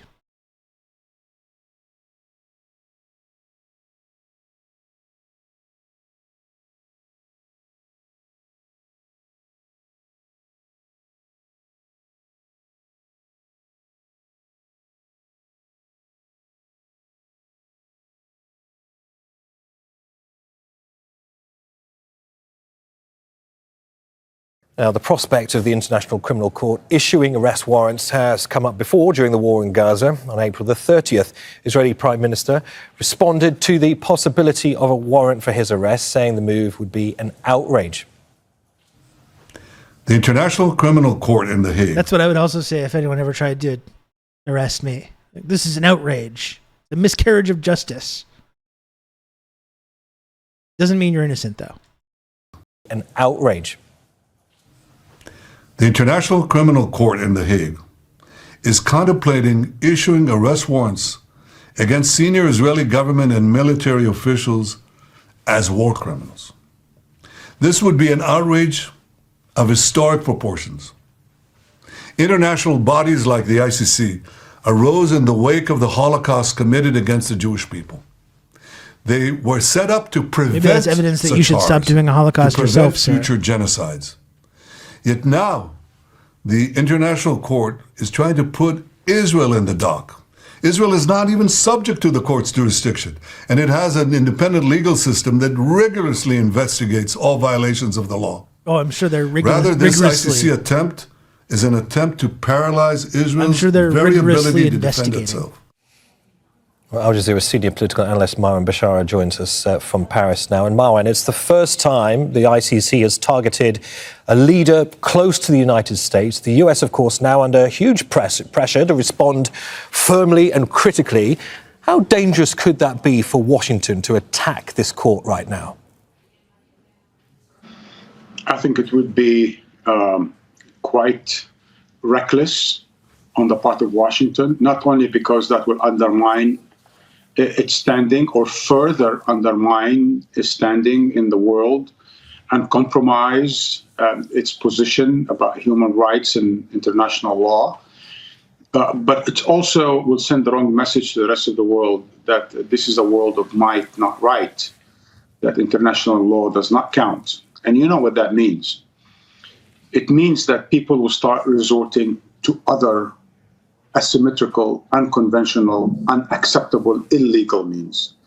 The only reason why a good number of people and causes around the world continue to struggle peacefully or within the law is because they believe there is such a thing as international law. Once this is compromised by the world superpower, you can kiss international law goodbye. Marwan, there's no shortage, as we heard, of outrage coming from the Israeli leadership and also opposition leaders in Israel as well. Nevertheless, we've also heard from Itamar Ben-Gvir, the extreme right security minister in the country, telling Benjamin Netanyahu to, quote, ignore the anti-Semitic court. I wonder, though, given how far Benjamin Netanyahu has gone to express outrage, how much this actually genuinely hurts him. I think it hurts him a lot. I would go further and say this is the beginning of the end of Netanyahu. Bearing in mind that a lot of us thought a lot of times that this was the end of Netanyahu, but he had like 7 lives, like an Israeli cat of sort. And he did survive, and he did show certain resilience and always somehow risen from various indictments, crimes, and failures, if you will. But this time, I think there are so many factors involved. 1, his responsibility for October 7. 2, his indictment on a number of corruption charges. 3, his utter failure in Gaza. Gaza is destroyed, but Hamas survives. 4th, his total disregard for international humanitarian law and the execution of war crimes. 5, he is indicted for plausible genocide at the International Court of Justice. 6, he's basically harmed Israel relations with most countries around the world. Israel's standing is probably lowest than it ever was over the past 30 years. Certainly, the economy might have just done a little better the past quarter, but it's not doing well in general. It's certainly being pounded from all sides. And I think it's divided in a big way, not just the families of captives, but a good number of people in the streets continue to protest against Netanyahu, whose popularity is no more than 15-16%. So really, all in all, once you combine all the causes together, how badly he's done over the past decade, how arrogant he's been, how dismissive he's been, even of his closest ally, Joe Biden, basically rejecting all his advice about indiscriminate bombing, about weaponizing of hunger, and so on and so forth. So really, all in all, this has been an utter failure. He's been an utter disgrace, confusing himself with all the Jewish people as if accusing him of something is accusing all the Jewish people of something. That's such a ridiculous, stupid, foolish, inexcusable declaration by an indicted political and war criminal like that. It's just beyond belief. Like if someone filmed me on camera, like committing some horrible crime, you know, I don't want to like give examples because then it just feels kind of weird, but like someone films me being like, hello, my name's Rob Rousseau, and then seeing me doing some like horrible crime. And then people are like, hey, what's going on with that? Like, you should have some kind of consequences for that. It's like, oh, you just hate white guys with glasses and mustaches, I guess. I guess all people around the world, white people around the world with disheveled haircuts and glasses, you just hate them all, don't you? You're sick. That's sickening. Racism. this kind of sickening racism. Like, it's so cynical. It is so cynical. They are real glasses, okay? They're real and they're spectacular. They're blocking the blue light. That's a real thing. Everyone hating on the white man. Wow. It's funny because I'm joking around about that, but people legitimately do say that. Let's just watch the rest of this clip.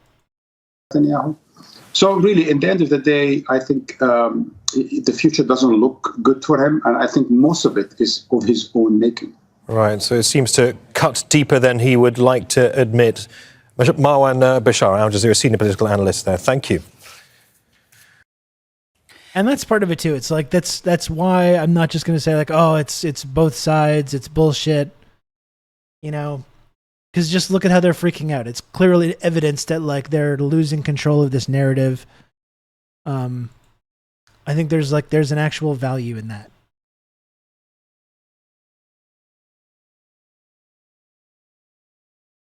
More Al Jazeera coverage of this. Well, let's now go to Osama bin Javaid. He's in the Qatari capital, Doha, at a global security summit that's taking place here. Osama, can you talk us through any reaction you've been hearing there to today's announcement from the ICC? Hey, watch it, $4 tan. Watch it. Well, there has been the focus I am of an these intellectual talks have elite, been right? essentially the war that has gone on for 7 months. And in the last hour, when this news broke, we've been hearing from multiple aspects of both journalists and people who are from the Israeli side as well as those who are close to the Palestinian side about how they feel about these warrants. And to discuss that further with us are two important members of both sides. Diana Buttu, who's a lawyer who has represented the PLO. But first we'll go to Gideon Levy, a prominent columnist. You are on the board of Haaretz. Tell us, what is going to be the initial reaction? Obviously this is Karim Khan seeking arrest warrants. They haven't been issued yet. But a sitting prime minister being asked by the International Criminal Court on a litany of charges. What does this mean for Israel? First of all, me personally, on one hand, I'm very surprised because Karim Khan didn't make this impression that he will be so decisive. On the other hand, I must tell you, I feel some kind of satisfaction. If there were wars of crime, when there were wars of crime, there are also criminals of war. And I think everyone knows that there were wars of crime conducted both by Hamas and Israel, and therefore the fact that the international community is bringing those people to court should encourage any man of justice, any human being of justice. As for Israel, Israel will again protect itself with this wall of the whole world is anti-Semite and the whole world is against us, and it will unite again the Israelis in a very nationalistic, even more nationalistic wave, and everyone will feel so just and such a victim by this evil decision. I think it's a just decision. Well, that question of victimhood, we've heard from Hamas saying that there has been no justification for the arrest warrants that have also been issued for the leadership of Hamas. How do you see this arrest warrant, and what will this mean going forward? Look, I think that there was a lot of both sidesism that Karim Khan is now doing. And the point that he was doing this both sidesism is because he's looking and seeing that there is a genocide that Israel's perpetrating, a genocide that Israel's been very open about perpetrating, with over 35,000 Palestinians killed, mass starvation, 15,000 children killed. And in order to balance it out, he has to make it seem as though he's addressing both sides. But if we want to be honest, we should be looking at what it is that the government, the Israeli government, has been doing, the orders that it has issued to its soldiers, and it's issued orders to its soldiers to carry out a genocide. If this court is to have any credibility, it should be going after the people who are committing genocide rather than just simply trying to play this game of both sidesism. Now let's come to what does it mean going forward. Israel is not a signatory of the Rome Statute.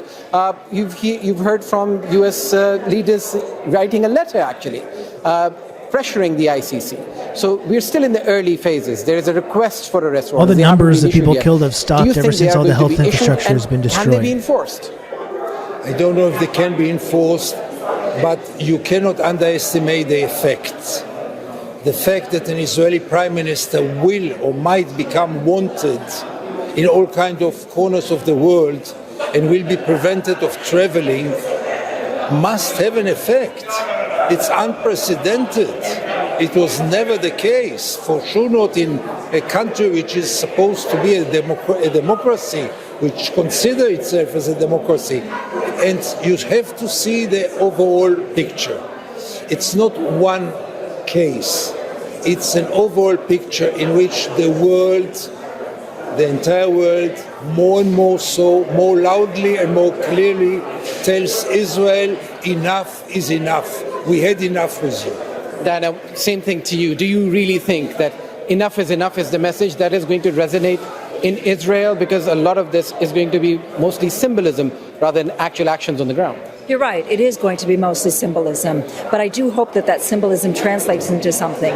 If it gets into the minds of Israeli soldiers, that they too may one day be charged with war crimes, that it will make it very difficult for them to travel the world and to... It hasn't been stopping them from like documenting all their criminality and like barbarism over the last 8 months. These people are psychos. They've been, all the evidence that you need for this genocide has been filmed deliberately by the people that are perpetrating it, which is actually pretty fucking amazing when you think about it. Go and be in the Israeli army, carry out a genocide, and then somehow end up in places around the world, maybe they will think twice. The bigger problem with the ICC is that we've seen that it's a court that seems to go after leaders from African nations and is going after Putin, but it doesn't really do anything to go after the big offenders. That's what the ICC is supposed to do. Committing genocide. So we'll see what happens. But I do think that this is going to have at least some sort of, it will resonate ICC is somewhat supposed to imprison people from colonized countries. Begin to question what it is that they're doing. Running out of time. Thank you very much to both of you, Dan Abutu and Gideon Levy. There you go. This is the reaction from both sides of the aisle, if you wanted to call it that, from the Palestinians as well as the view from Israel, where yes, there is acceptance that this might just be symbolism, but it is going to resonate not just in Israel, but beyond its borders as well. Well, there's some of the analysis of that from Al Jazeera. I mean, I think that's the takeaway, though. This is historic and unprecedented. Yes, it's watered down with this kind of both sides thing, this false equivalency. I don't think we should underestimate how historic it is, though. You don't get ICC charges if you're aligned with the U.S.'s rules-based order. That's the whole way that the rules-based order is supposed to work. We decide what the rules are and who has to follow the rules and who doesn't have to. They're telling me that we might be held accountable, that we might be forced to operate under the same rules that we've been installing for other people, but not for us and our friends. What? Their minds are blown. I mean, this is like the colonialist mentality. This is when they respond to these things. What, I have to face consequences? We're allowed to do genocides. We're allowed to do genocide. That's what settler colonialism is. It's you that's not allowed to.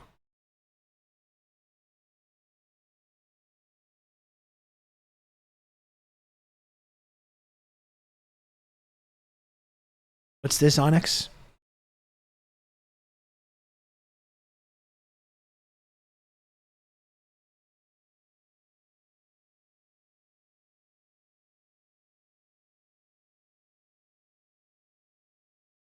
State spokesperson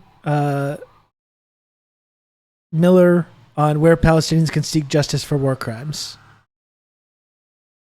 They should put more of these press conferences on TV. I like seeing them on Twitter, but you don't see these exchanges happen very often on CNN or other mainstream media institutions. Focus on jurisdiction for a second. Who does have jurisdiction here? So the government of Israel has jurisdiction over the occupied territory. We have jurisdiction over Gaza, which is not entirely occupied. They have jurisdiction into looking at the actions by their so military personnel. The Palestinians, if they have a complaint, they have to bring it to Israeli courts. We have jurisdiction, and we have with the use of our equipment. I'm sorry. How do you have with the use of our military equipment that we have provided? How do you have jurisdiction? If you look at the Leahy law, if you look at that's not jurisdiction in a criminal process. It's fucking not a criminal process, but it has to do with the determinations that we make and the policies that flow from it. Not jurisdiction. But Matt, Long term, you were right that we want to see. You used to work for DOJ, Matt. You were. Come on. There's no U.S. does not have jurisdiction. We want the same things. No, you do not. Jurisdiction, Matt. There are different ways to look at this. Long term, we agree with you that the Palestinian people should be a state that has have the ability to make these determinations. But that's not where we are today. That's where we're trying to get to. Well, it's your own closest ally that's preventing that from happening. See, and this is you can't make this. You can't carve out Netanyahu from all this, right? Biden, as well as Justin Trudeau, as well as Rishi Sunak and Schultz in Germany, and all these other Western countries have contributed to this. It's not just, oh, Netanyahu, we'll get Netanyahu out of there, and then that's going to clean everything up. No, they're culpable. These fucking worms in the U.S. State Department are culpable for the genocide. They're culpable for the violence and the criminality. They should be getting warrants as well. All of these fucking people should be facing warrants and actual consequences for participating and facilitating this mass murder that we've been seeing unfold.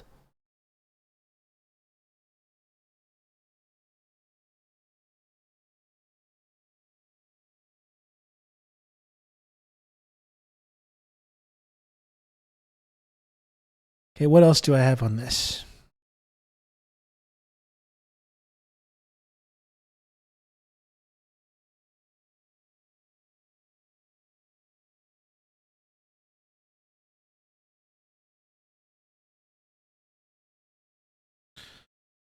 What else do I have on this?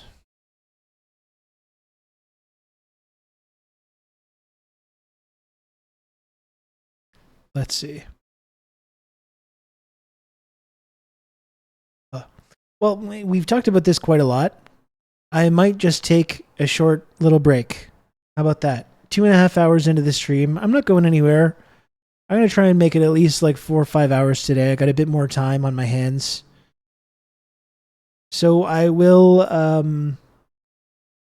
take a little short break before moving on. We can talk. No, I'm not. There's going to be no gooning.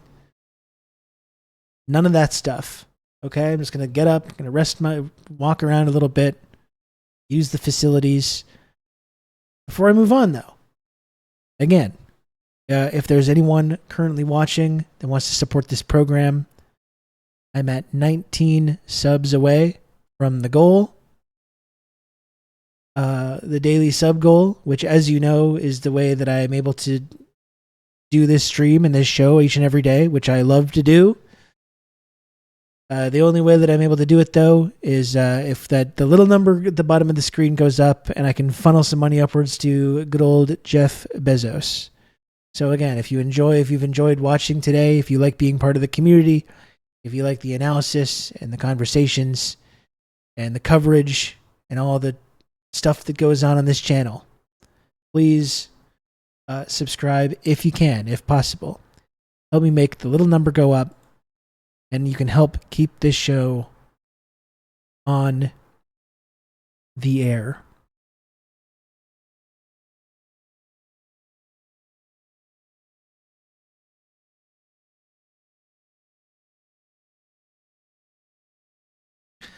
I got one final thing to take a look at, though, before I take a break. This video is just remarkable.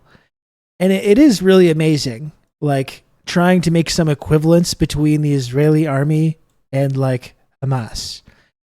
And this gets very complicated. This is something that I wanted to talk about, and this is something that's very tricky to talk about because Hamas, according to the United States and a number of other countries, is a terrorist organization. And you look at the map of countries that claim it is a terrorist organization, and guess what it looks like? It's the map that we see every fucking time. It's all the predominantly white European, formerly or currently colonialist countries that insist that it's this terrorist organization, and then everyone else around the world which doesn't agree. So it makes it very difficult to talk about, though. And I don't think it's totally fair the way that you can be targeted, you can be deplatformed, you can face legal repercussions, which might even be increasing in the future for talking about this. But we do need to talk about it. And again, you don't need to agree with everything about Hamas. There's plenty of things with Hamas or even the Iranian government that I personally might find distasteful or I disagree with, they're conservative, right? They're conservative on a number of issues. There's plenty of things that I don't think we need to fully uncritically support everything that some of these groups do. But the idea that Hamas is like illegitimate is just like, I'm sorry, it's just not true. Hamas is a political organization, and they have an armed wing, the Qassam Brigades, who are actually fighting the IDF right now. Like, it's completely like factually incorrect to suggest that it's like fundamentally illegitimate. Like it's illegitimate. You can't say one thing about this. You can't be seen as like supporting Hamas or anything. It's not about supporting or not supporting. It's just recognizing that there is a legitimate political organization, Hamas, that has been in control of Gaza for now several years since they did that last election, which hasn't really been able to be replicated because of everything that's been happening. Like this is just the reality. And they said the same thing about the Viet Cong. They said the same thing about the ANC. They say the same thing about every group that's resisting this kind of colonial occupation. Again, you don't have to agree with everything that Hamas does, but the idea that it's not legitimate is just like, you can't have an actual discussion about it if that's like the framework that you're operating from. Whether you like them or not, they're a legitimate political organization. They have an armed wing. And it turns out, as we've seen over the last 7 months, this armed wing is totally needed and necessary, considering they're facing this barbaric, criminal, occupying power, heavily armed and supplied by all the world's most powerful countries and powerful arms dealers. Like this idea that like we can't acknowledge that basic fact that it's a legitimate organization. Again, not casting any kind of judgment, not having full blanket support or saying we agree with every single thing, every decision, every single thing that they do. But like the reality is they're a legitimate organization. It's a legitimate political organization with an armed wing. Like, and we can't acknowledge that. And like, that's the hard thing about talking about this sometimes is I'm here on twitch.tv, obviously, where others have been banned off this platform for making these kinds of statements. I don't want to be banned off this platform. I certainly don't want to be arrested for supporting a terrorist organization. But it's important that we have this conversation and we make this distinction. This idea that we can't even have a basic conversation about this because it's illegitimate, it's a terrorist organization, is like insane. It is insane to me. And like we've been saying, regardless of whatever violence that you want to pin on Hamas, it's a drop in the bucket compared to the violence and the terrorism that Israel, to say nothing of the United States and its proxies around the world, are engaging in every single day. You know, it's fucked up that we can't have just a normal conversation about this without worrying that we're going to be attacked or deplatformed or be demonetized or fucking arrested for supporting this organization. And this system we have in place where the United States can just arbitrarily delegitimize any group that's struggling against Western hegemony, whether it's against Israel or against the United States, is fucking silly. And they can just say, no, it's a terrorist organization. You're not allowed to. You're not allowed to say anything good about it. You're not even allowed to agree that it has the right to exist. You know?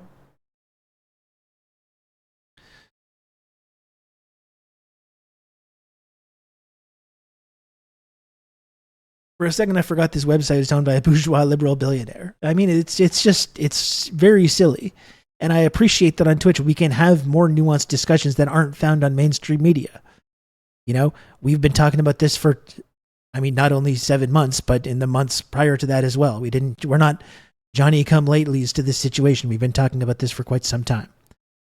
But I do think it is fucking insane that the United States and Canada and its allies can just arbitrarily decide which organizations, which political organizations or military organizations are legitimate or illegitimate. And you can just arbitrarily declare someone to be a terrorist organization, whether it's Hamas or Cuba or Iran. And then like you can like have serious material or personal consequences for having a frank discussion about some of these nations, armies, organizations, etc. Or Yemen is another example. Yes. But like, look at this clip. Like, and we're really being asked to believe for the last 8 months that there's some like comparison between these two groups. Like, we're supposed to suggest that that Israel and the IDF are fully legitimate organizations, and that anyone that's fighting against them are illegitimate, they're terrorists. And then, like, look at this fucking clip. And we're really supposed to say, like, oh, this is how horrible. And we're not supposed to say, like, this is like an act of bravery, the likes of which that none of us can even wrap our minds around. We can't even comprehend. Look at this shit. And we're really supposed to pretend the person in this video is like the evil terrorist, and the people in the tanks and the people controlling the tanks are brave, heroic defenders of liberty and freedom and democracy. That's how completely backwards this entire discussion is. Like, this is insane. We're really supposed to pretend that this is not an impressive and extraordinary act of heroic bravery.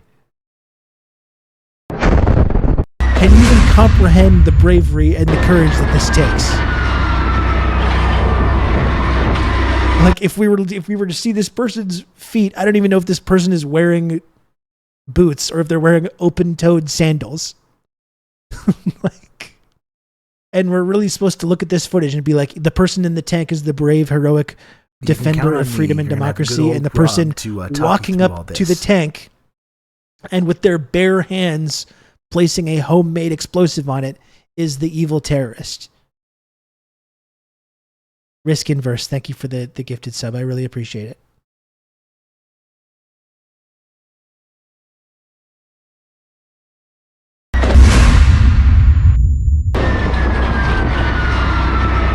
Like, this is crazy.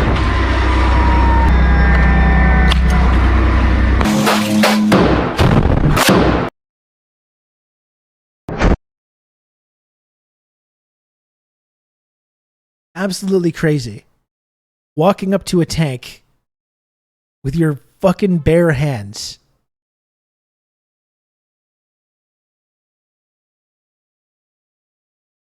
Like, it's unbelievable. It's unfathomable to even think about. And again, just this whole conversation about Hamas is just totally backwards.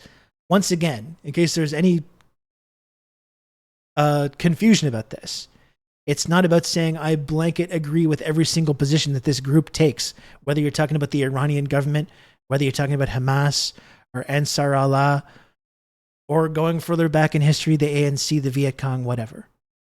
But it's like, do people that are being occupied have a right to resist that? And international law has repeatedly said, yes, they do. And whether you like them or not, that's what Hamas is. And I know what the United States government says about it. I know what the Canadian government says about it. But it is fucking unbelievable that we have this situation where the United States government could just declare any of these groups to be illegal terrorist groups, criminal groups, and we can't even have an actual conversation about any of this stuff. Because according to the US government, it's just not legitimate. But it, like, again, look at the map. Look at the map of countries that consider Hamas a terrorist organization.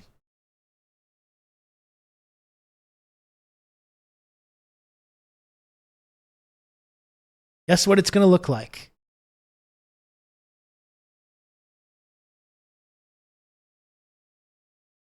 Guess what it's going to look like? I'll give you one guess.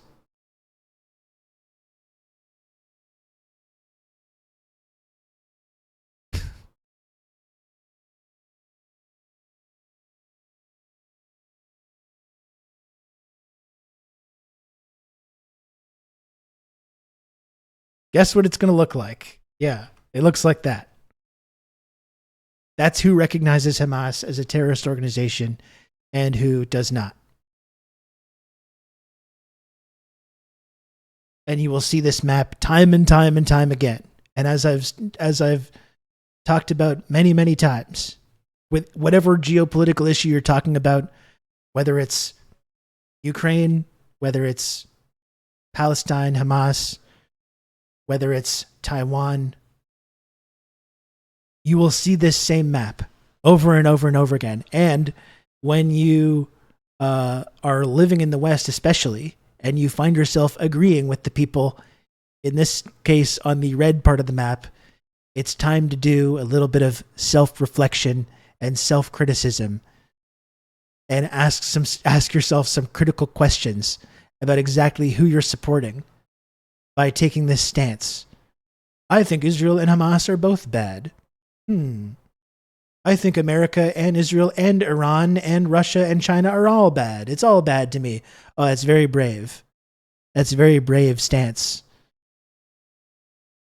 I will never get tired of this. I'll never get tired of Westerners making this. I'm this brave, this heroic, brave stance. It's all bad. Both sides bad. Oh, congratulations.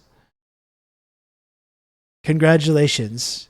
Thank you, Mr. Hero, Mrs. Hero.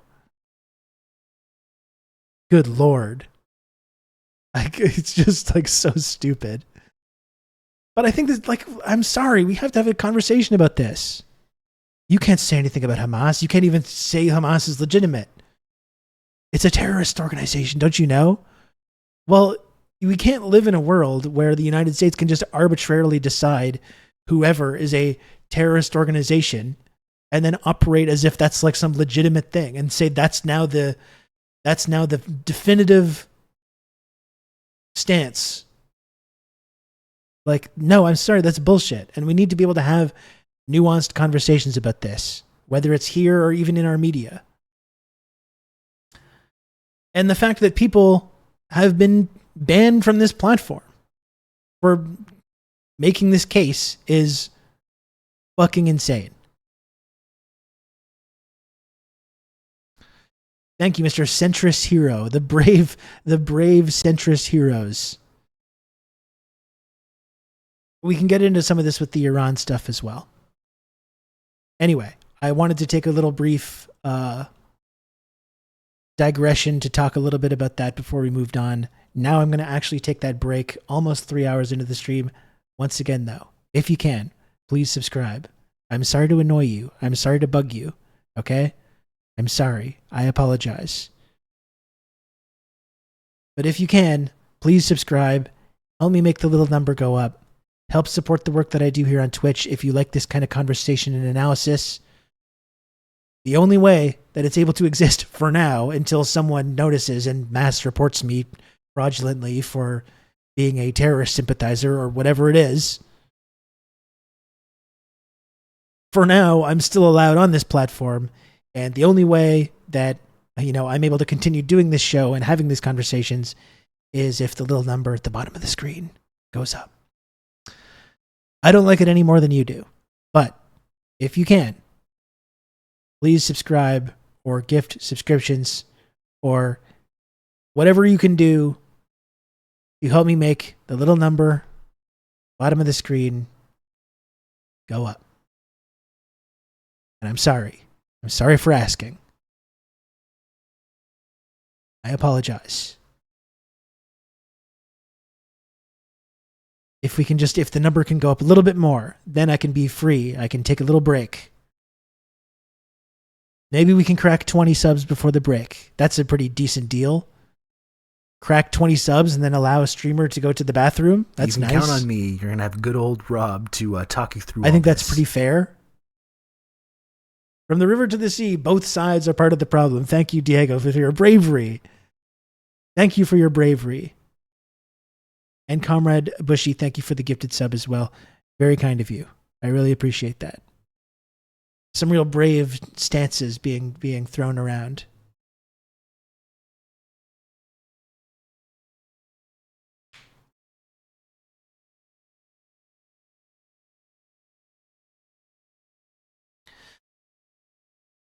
Are there any other fine folks and brave heroes that would like to support this channel? Let's try and crack 20 subs. I think we can crack 20. And then I can go to the bathroom. Unless any of you are like sick perverts like Jeff Bezos who gets some kind of weird power trip satisfaction from preventing people from going to the bathroom. I know no one in this community is like that, though. I know no one in this community would ever behave in such a depraved and fucked up way.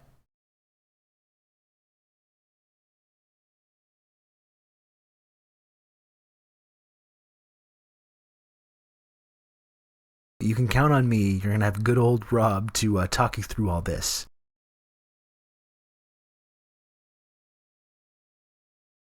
Scott, thank you for... It feels weird saying that. Thank you for the gifted sub. Either Scat or SS Cat are both problematic, I find. But thank you for the gifted sub. Second gifted sub in the channel. Much appreciated. Thank you for that.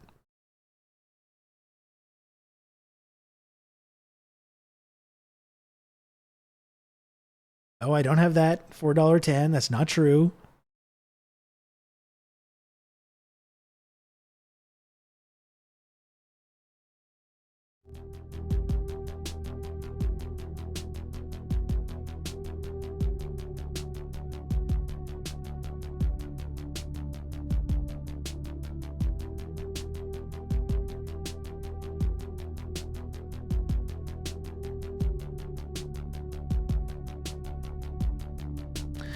Do we hear one more?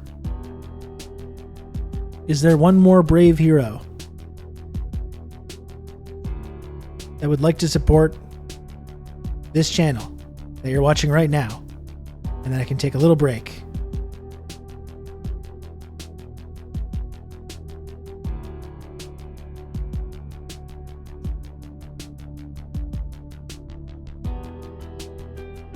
You can count on me. You're going to have good old Rob to talk you through all this. Special Fish, thank you for the 2 gifted subs. You can count on me. You're going to have good Very old kind of Rob you, Special to Fish. talk you through Thank you all for this. that. Mercurial Shroom 420. Thanks for a gifted sub as You well. can count on me. You're going to have good old Rob to talk you through all this. NX Ross Publica also. Now there's a hype train. Now I feel pressure to not leave because there's a hype train, because Twitch gamifies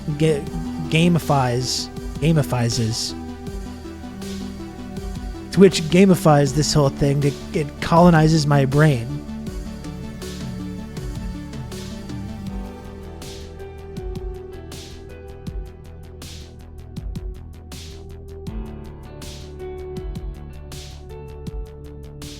Anyway, I'm going to take a break to go to the bathroom. Don't go anywhere. I will be back. If you do want to continue to subscribe and get the hype train emotes and all that good stuff, please do. I would be happy for that, and I'll make sure to thank anybody that subscribes.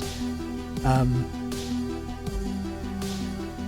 I'm going to go for a moment, and I will be back in just a few minutes. We'll have more discussion and conversation and analysis right here on TRRS after this short break.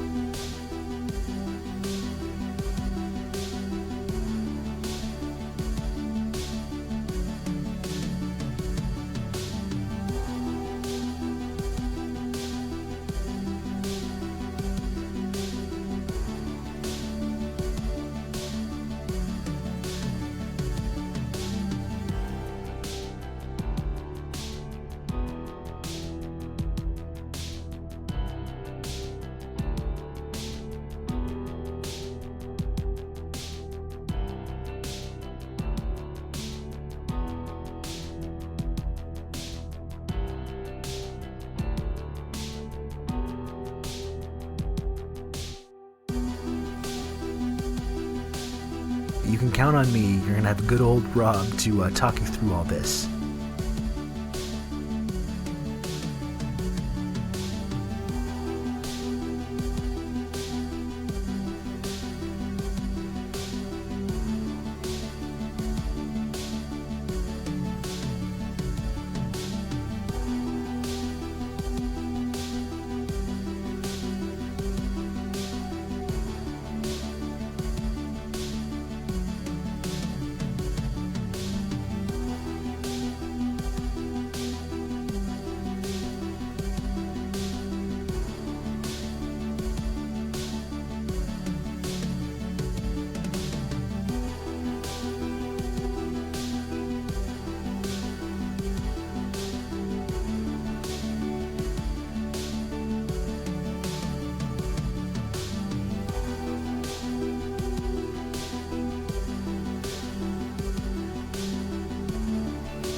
You can count on me. You're going to have good old Rob to talk you through all this.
Okay. Okay, that's the interlude.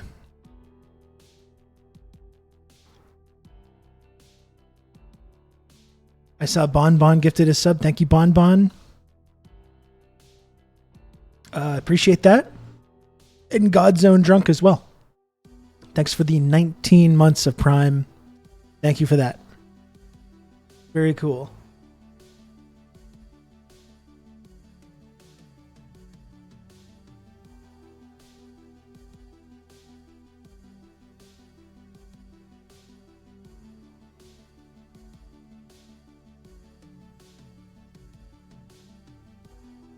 How's everyone doing? Had a little breather. A little breather. If you're in the Discord server, you saw that I had a little outside time, just for a few minutes there. A little outside patio time. It was nice. Nice little break.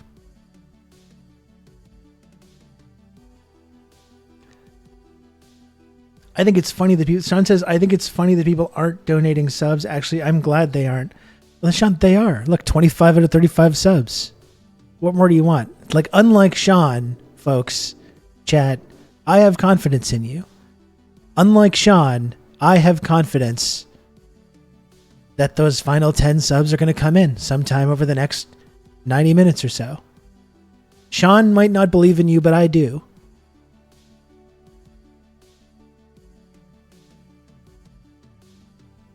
Yeah, I'm not this kind of cynic. I'm not a cynic like Sean. I'm an optimist.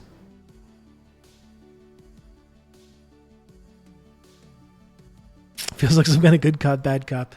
I'm gonna leave the room. You don't want to deal with my partner. You don't want to deal with my partner. He's having a bad day. He's in a bad mood. You can count on He's me. going through You're gonna some have stuff. Good old Rob to talk you through all this. I'm hearing all the bad people are going to The Hague. Thank you, Lucid, for 28 months tier 1. Lucid, wow. I really appreciate all the support, Lucid. Thank you. All the bad people going to The Hague. And the most important thing is that they got both sides. Both sides have done bad stuff, okay? Both sides have done a few bad things. And that's, I think, the important thing to keep in mind.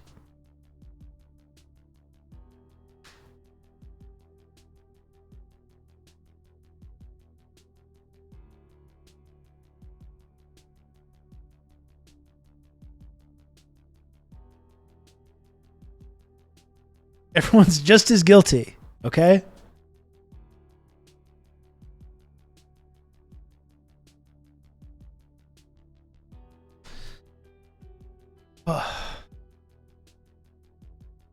You can count on me. You're going to have good old Rob to talk you through all this.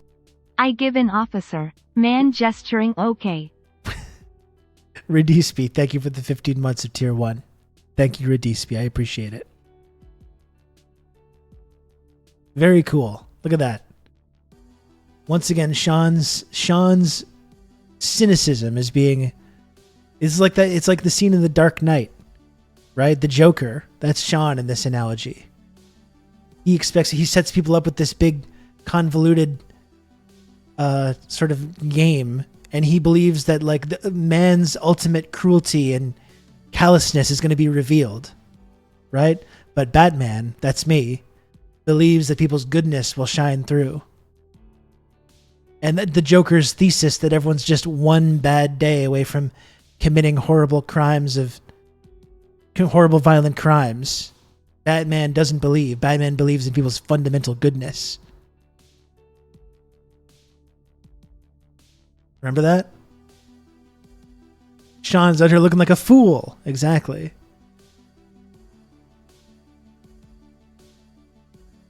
Oh, anyway.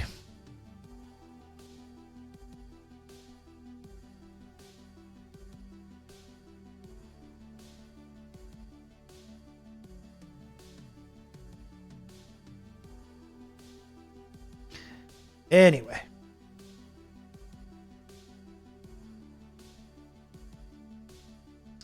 We can move on now. What do I have here? About another... Well, at least an hour. At least an hour.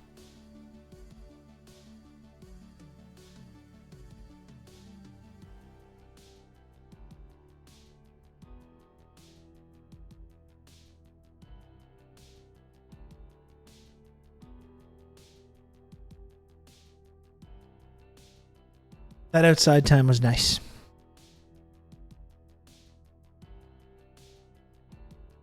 Okay, so let's see here. What do we got?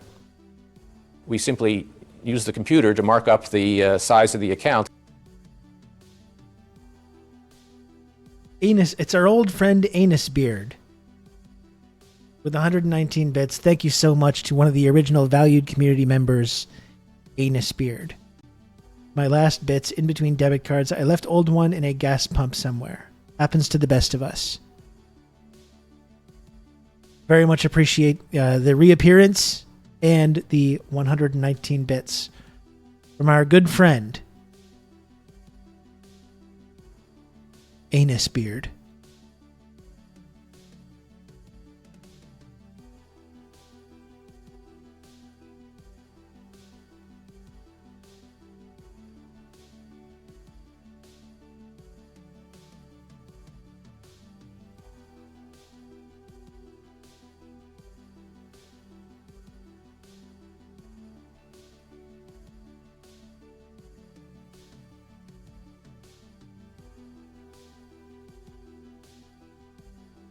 So this weekend was fucking crazy.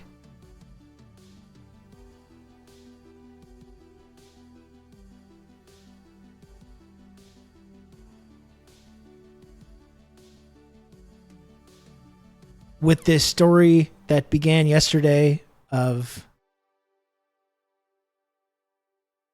Iranian President Ebrahim Raisi, whose helicopter, it was really actually interesting following the different announcements from state media over the course of the day. Because when I first heard about this story, the official line was about the helicopter incident with the Iranian president, Raini. The official line was like, oh, it wasn't a crash, it was a rough landing. Everyone's okay. That was kind of the first messaging coming from these kinds of sources. And then over the course of the day, you had this kind of progression. While the severity of this crash and the terrain where it was revealed, and it became less and less possible that anyone was going to be recovered successfully from this. So it was crazy to track this story yesterday and seeing the conditions and the terrain that they were trying to search for this helicopter and how completely unforgiving it was.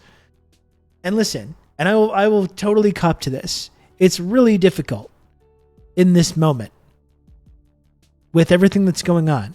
And then you see the Iranian president is killed in a helicopter crash. It's very hard not to immediately jump to conclusions about it and not be like, oh, this is Mossad or the CIA or some combination assassinated the Iranian president. It's impossible not to jump to that conclusion when you know about the history of these, the geopolitical relationships, the role that they play in these assassination attempts. Mossad has assassinated a number of Iranian officials, nuclear scientists. The United States government assassinated General Soleimani famously to ring in this cursed decade that we're living in. So really, really hard not to jump to conclusions. But I saw a tweet to this effect that was the helicopter is the conspiracy theorist's worst nightmare because they just do fucking crash. Especially in these adverse weather conditions. And it seems like this is why I kind of refrain from publicly saying anything about this. It seems like this was just a freak accident. I mean, it's just not even a freak accident when it's it's a helicopter. It's a 40 to 50-year-old helicopter that probably hasn't been serviced in forever because Iran is under sanctions and can't get access to the parts, that they would need to fix these helicopters. So in adverse conditions, this mountainous terrain, incredible fog, the idea that anyone was flying in these conditions is kind of insane to think about it. It is very easy to let the mind run in on this one. And I will just say that if you were going to assassinate someone in a helicopter, doing so with those kind of weather conditions would probably be the way that you want to do that. Not that that's what happened. We don't know. It very well looks like it could have just been a helicopter accident. Yeah, Mossad got Stevie Ray Vaughan as well. That one still hurts. That one still stings. One of the most tragic rock and roll deaths that has happened. On the border of an ally country. Well, this is what you got to wonder as well. It's just like, what is the president of Iran even doing flying by helicopter to Azerbaijan for some kind of like glorified ribbon cutting ceremony at this dam? Like, it just seems like the whole thing was generously poorly thought out.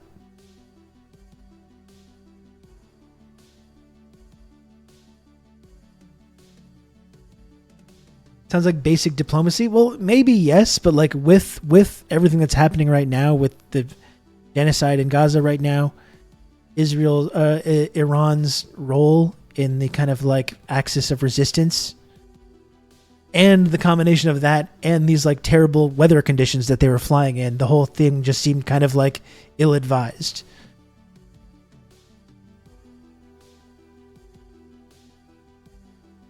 I was at that show at Alpine Valley when Stevie died. Jesus Christ, Plunger Man, that's crazy. I don't want to start talking about too much about Stevie Ray Vaughan, though, and we're talking about this serious issue, this serious news issue, even though that is crazy. 2 helicopters did make it. Yeah, it does seem like these conditions maybe like came in quickly, perhaps unexpectedly. I mean, that's the thing. The Kobe Bryant helicopter crash was similar conditions with fog. It just seems like a really dangerous way to get around. Whether you have an old falling apart helicopter that hasn't been serviced in years or a brand new modern helicopter. It just seems like kind of dangerous. A 50-year-old helicopter in the dark, in the fog, in the mountains seems like not a great idea. It seems like it. Anyway, it's hard not to jump to conclusions about that. It does seem like it was an accident. It doesn't seem like much will change as in terms of like Iran's political makeup right now because of the way that their government is set up. You know, it's run by Khamenei and then the president is like below that. You've got to imagine it will set off some kind of internal power struggle to a certain extent. There might even be like more hawkish elements in the wings that might take this opportunity to try to increase Iran's role as part of this axis of resistance. But like I said, it's the president only has so much power.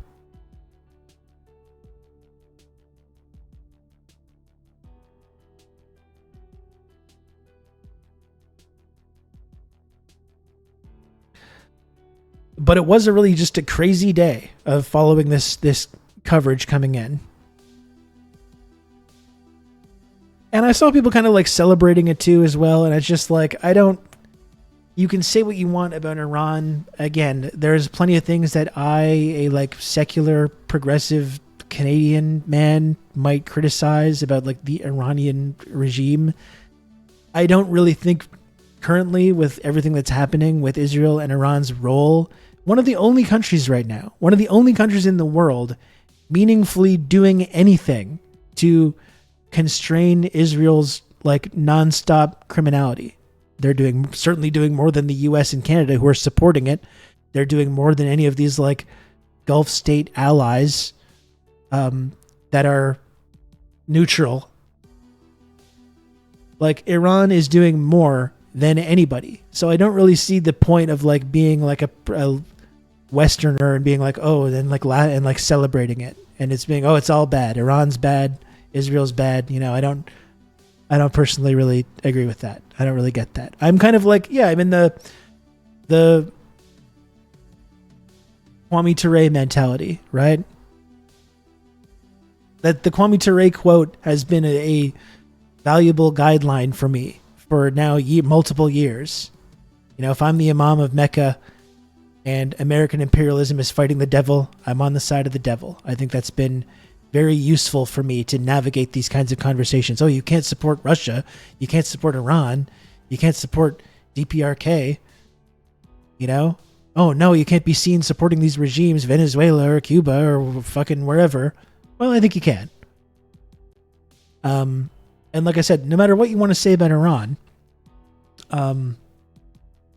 they're contributing more right now to meaningfully fight back against Israel and Western imperialism than any other country in the region. That's just a fact. Besides Yemen. You know, that's just the reality. I think sometimes too, there's sort of like there's an Islamophobia aspect to it as well. And again, I don't want to downplay aspects of that, like the religious fundamentalism that animates countries like Iran or whatever else. But like, America's run by religious fundamentalists, you know, Christian theocratic fundamentalists. This is all being done. Everything that's being done over the last 8 months is to support Israel, which is also run by religious fundamentalists. So the very fact that this country is run by is religious fundamentalists, it shouldn't be like, it's not like that puts them as like an outlier in the region or anywhere else. A lot of countries are governed this way.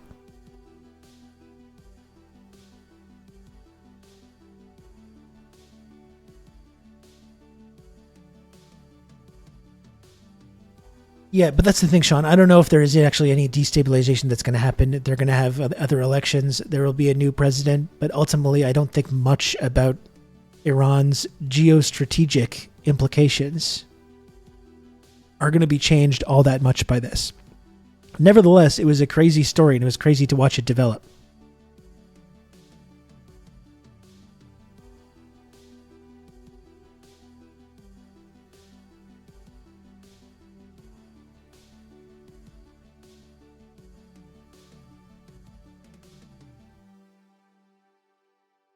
Was looking for like some kind of a video that we can take a look at to explain it.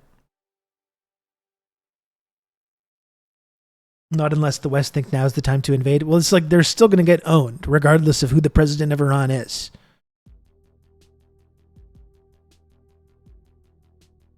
They are still absolutely going to get owned.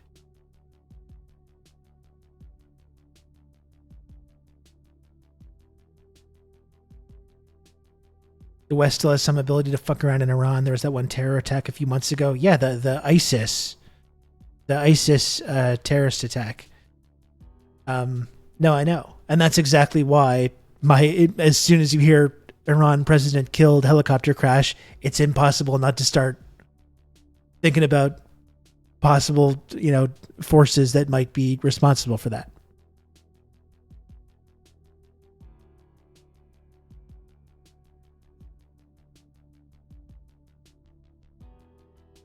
A tragic twist of fate for Iran. President Ibrahim Raisi is killed in a helicopter crash at a time of rising tension in the region and domestic concern over an economic crisis. So what does the death of a man widely thought to have been the next supreme leader mean for Iran? This is Inside Story.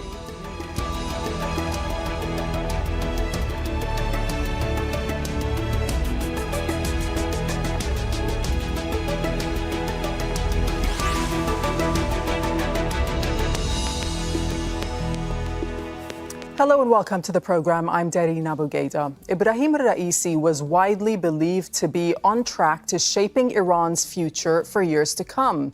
Instead, the country is observing 5 days of mourning after his death in a helicopter crash. There is no power vacuum, however, because according to the Constitution, the first vice president assumes power until elections are held within 50 days. So how would Raisi's death affect Iranian policy, both at home and abroad? And could there be repercussions in the region? We'll deal with these questions with our panel of experts in a moment. But first, this report by Rasul Sardar in Tehran.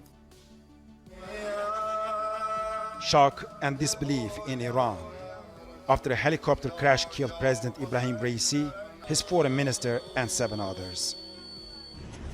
Authorities launched a major search operation, including more than 70 emergency crews and a third of the armed forces. When was the last time Ukraine had presidential elections? You know, something else is really interesting about Iran that I didn't previously realize when we talk about like Iran, oh, it's like theocratic, it's authoritarian, whatever kind of adjective you want to use.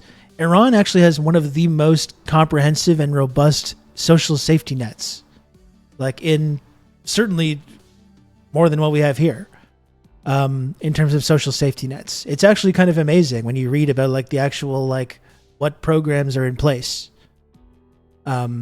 It's way more comprehensive than what you would imagine. So it's interesting because it's part of this whole like authoritarianism versus democracy concept that we have sometimes. You know?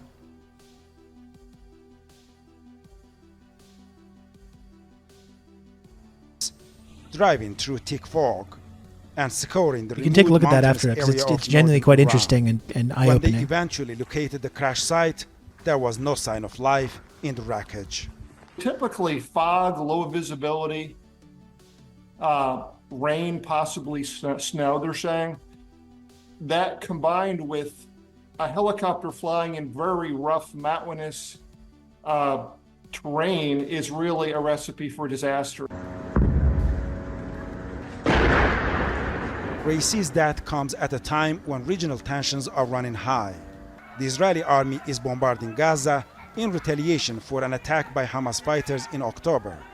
Members of the Lebanese group Hezbollah, backed by Iran, are involved in near-daily cross-border attacks on Israeli military positions. And Iran's year-long shadow war with Israel has moved out into the open. Last month, Israel attacked its consulate in Damascus, killing 3 senior commanders. Tehran responded with a salvo of drones and missiles targeting Israeli military bases. Whatever the enemy supports, you must oppose. Whatever the enemy opposes, you must support. That's my stance on these kinds of things.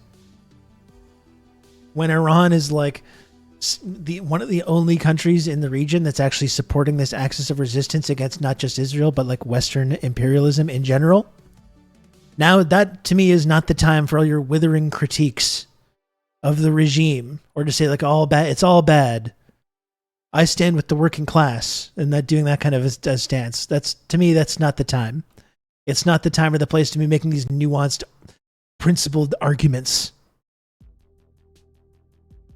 One of the most important supporters of the Palestinians, and has been actively following diplomacy and negotiations and doing what it could do to support the Palestinian people. The lack of president is not going to change the foreign policy. On the home front, Raisi had been facing anger after he tightened hijab laws. Reviving an economy battered by Western sanctions was another challenge. He had hoped to turn things around by strengthening relations in the region, and was visiting Azerbaijan to further that goal. Ibrahim Raisi's defiance of the West can be traced back when he was a young man studying under Ayatollah Ali Khamenei. In fact, the late president was seen as a likely successor to the supreme leader. Khamenei has declared 5 days of national mourning. Raisi will be laid to rest later this week. Rasul Serdar, Al Jazeera in Tehran for Inside Story.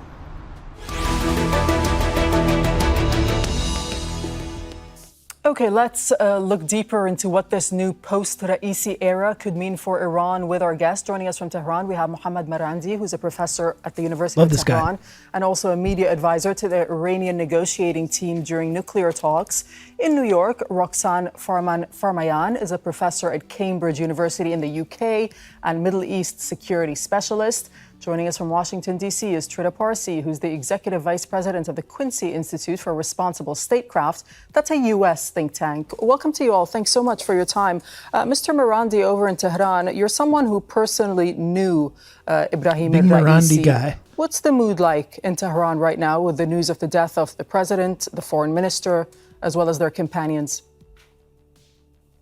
Well, everyone that I know is very sorrowful. I was on campus today, both before and after class, students, colleagues, and employees all came up to me, and they were all moved. It was interesting that even some of the students who a couple of years back took part in the riots or protests, that they were very upset, and a couple came to my room. So the mood in Thank you, Tehran Red is very Wizard. sorrowful, Thank especially you. since he has been seen as working very hard, traveling from Thank you for city to doing my city, basic job from for me. village to village.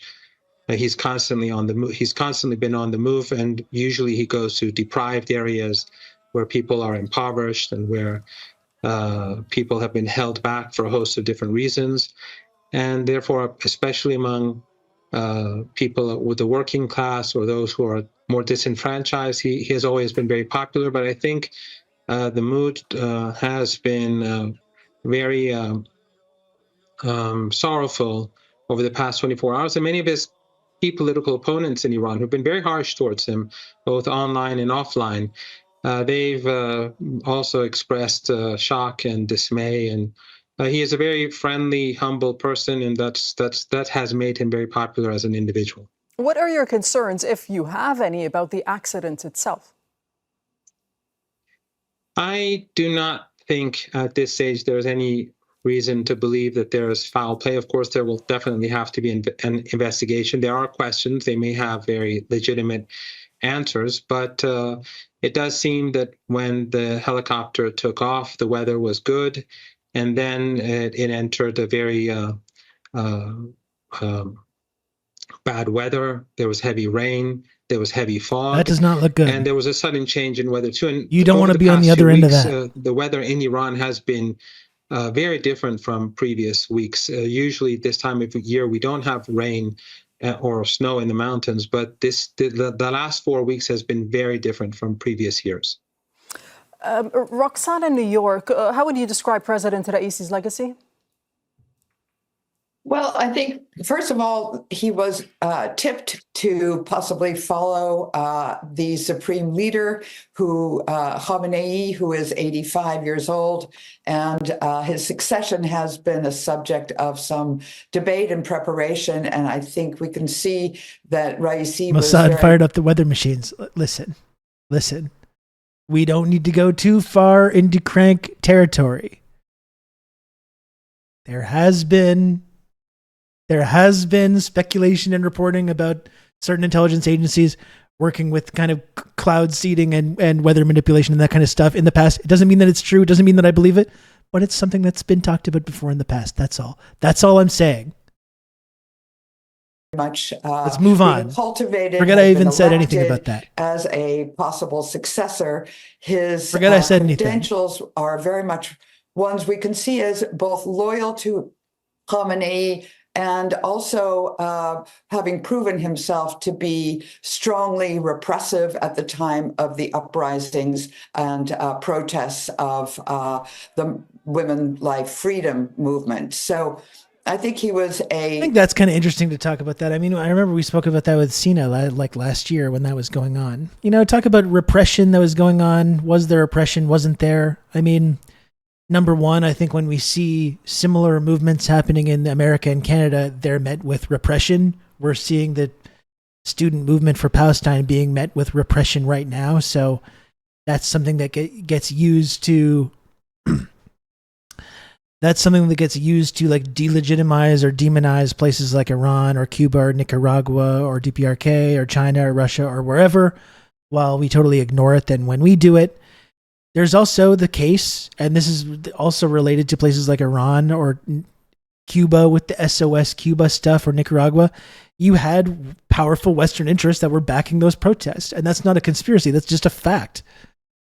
Like you have, or in Hong Kong is another example. You have powerful Western interests using this big media machine to shine a spotlight on these protests. You certainly have Western-backed NGOs and human rights groups that are involved in that.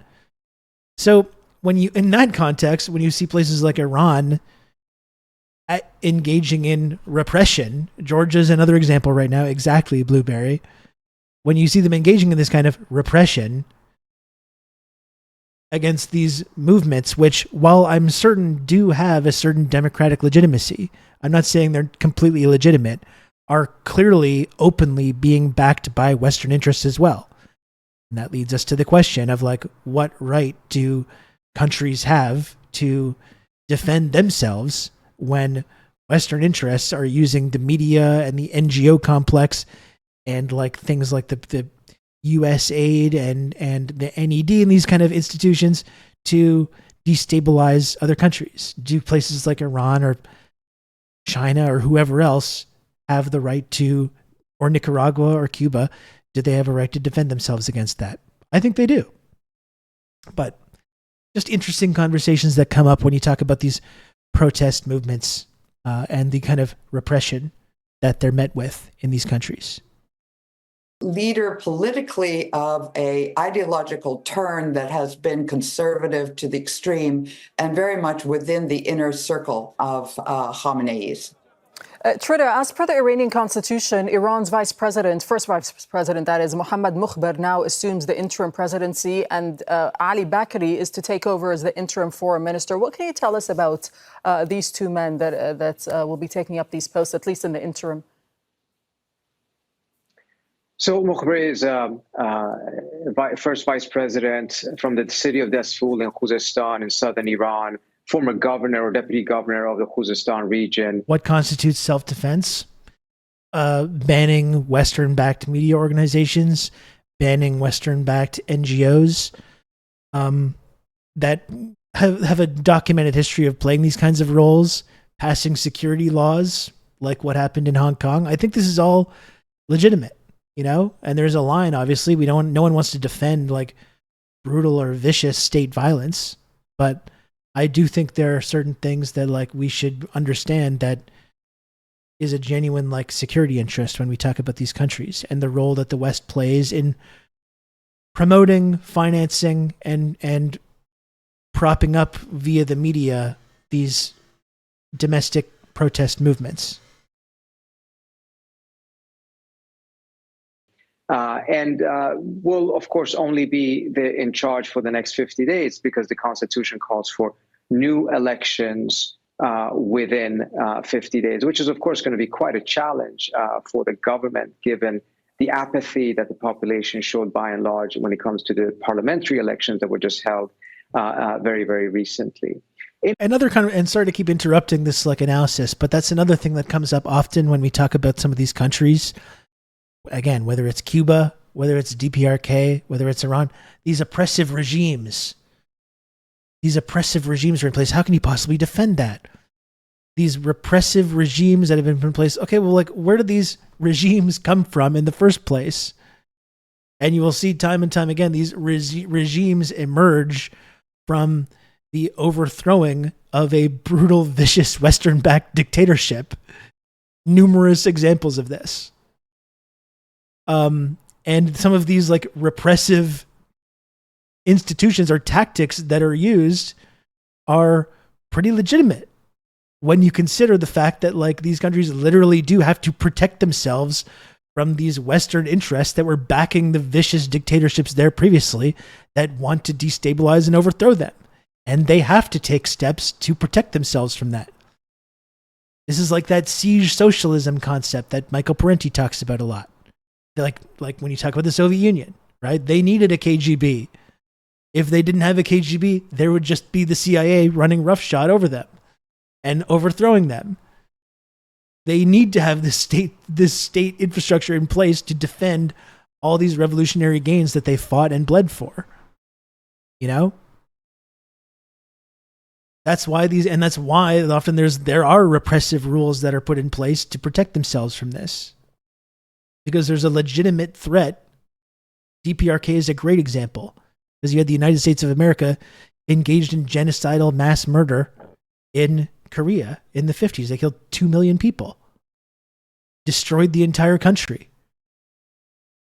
You're telling me they put a system in place to defend themselves and protect themselves from the violent, genocidal, nuclear-armed military power who did genocide in their country and have been parked on the fake border that they created for now the last 70 years?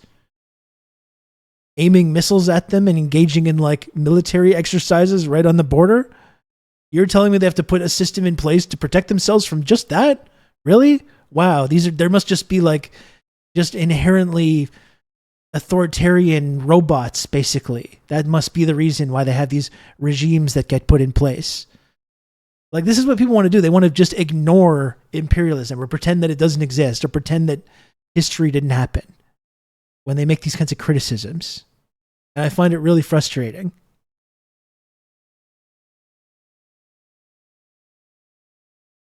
You know, Lodane, let's take some time this week. I'd like to gather some videos and resources so we can talk more about Congo, because I do think we do need to talk about it. We focused a lot on a number of different sort of geopolitical topics in Africa last year, and I think we should pay more attention to it as well.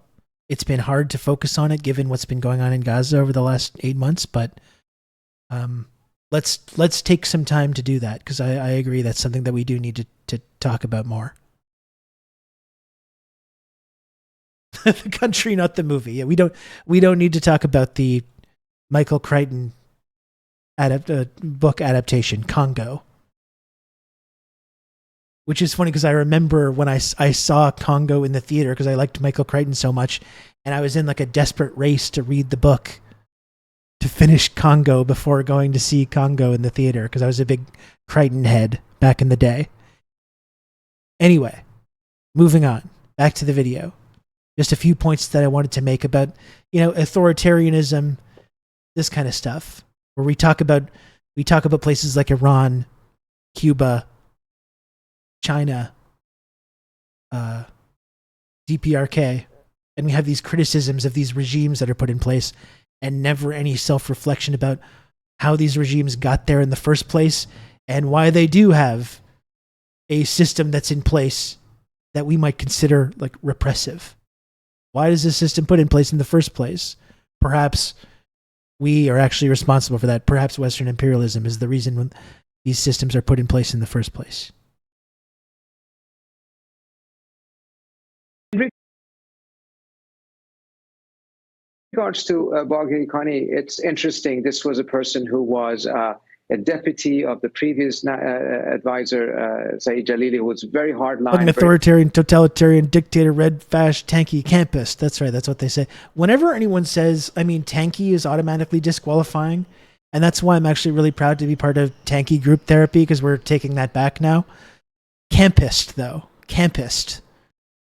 When someone says the word campist in any kind of like geopolitical analysis, that's when I know to just automatically discard every single thing that the person's saying, before or since. It's an instant code word to just say like, nope, you're completely invalid. Everything that you're saying is 100% invalid, and I'm going to totally ignore it. What's tanky group therapy? Tanky group therapy is a offshoot of our friend Sina's podcast. It's called The East is a Podcast. And for the last couple of months, he's been doing these like lives. We've been at these conversations with a number of different journalists who identify as part of this world, dealing with the ongoing psychological and emotional trauma that it is to experience all this. And I just recently got to start joining these conversations, and it's been fantastic. It's been really cool to connect with some of the people in that sort of group. I'll link the last one. It's even me. It's even your boy. Look at this. It's even your boy in the thumbnail. Look at that. Look how far we've come.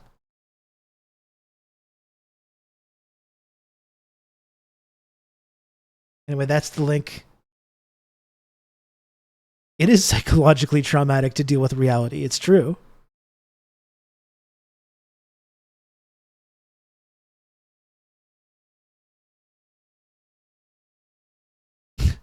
Just witnessed, hey Husker, how's it going? Just witnessed a Twitter thread by a NAFO fella describing how their friend got tricked into doing Nazi LARP. They got tricked. We've all been there. Into doing a Nazi LARP at a World War II reenactment. They're so close to getting it. You are so close to getting it. Anyway, let's go back to this video on Iran. Very much against the JCPOA. Khani was then later on taking over the file of negotiating a return for the United States to the agreement, which never happened, and has somewhat shifted his position, but nevertheless has maintained a rather hawkish position. Okay, sorry, I on the keep nuclear interrupting, talks, and I which- apologize. This whole idea, Nora and Rob are friends now in the Tanky cinematic universe. It's true. It's true. I'll get Nora on the show. I'm sure she would do it. She's absolutely fantastic. It's a compliment whether they mean it to be or not. As we've talked about many times on the show, going on 4 years now. Anyone that uses this term, that someone as like a derogatory term, says, "Oh, you tanky." No one is more violent and depraved than these people. All these people support this massive proxy war. They support funding arms and weapons and tanks to literal neo-Nazis in Ukraine. You know, they support Israel committing genocide. They want to turn Taiwan into the next Ukraine. No one is more violent and depraved than these people that say this kind of thing. And the people like us, the people that have been saying, I don't think there should be a war in Ukraine. I don't think we should be sending arms to Ukraine. I don't think we should have pushed up to these red lines that Russia has been indicating for the last several decades. I don't think we should do that. I don't think we should wreck Ukraine to turn it into a U.S. proxy, which can then just be like stripped of all its resources. I don't think we should do that. But then we're the violent ones. We're the violent, tanky, authoritarian, red fash, whatever it is. I don't think we should start World War III over Taiwan. And all these people that say, "Oh, tanky," they're the ones that will do one. I think we should. I think we should turn Taiwan into a glorified Western military base until China finally says, excuse me, until China finally says, okay, we've had enough. We can't allow this to continue. And then we have World War III. No one is more violent and depraved than the people that throw this word around like it's some kind of insult.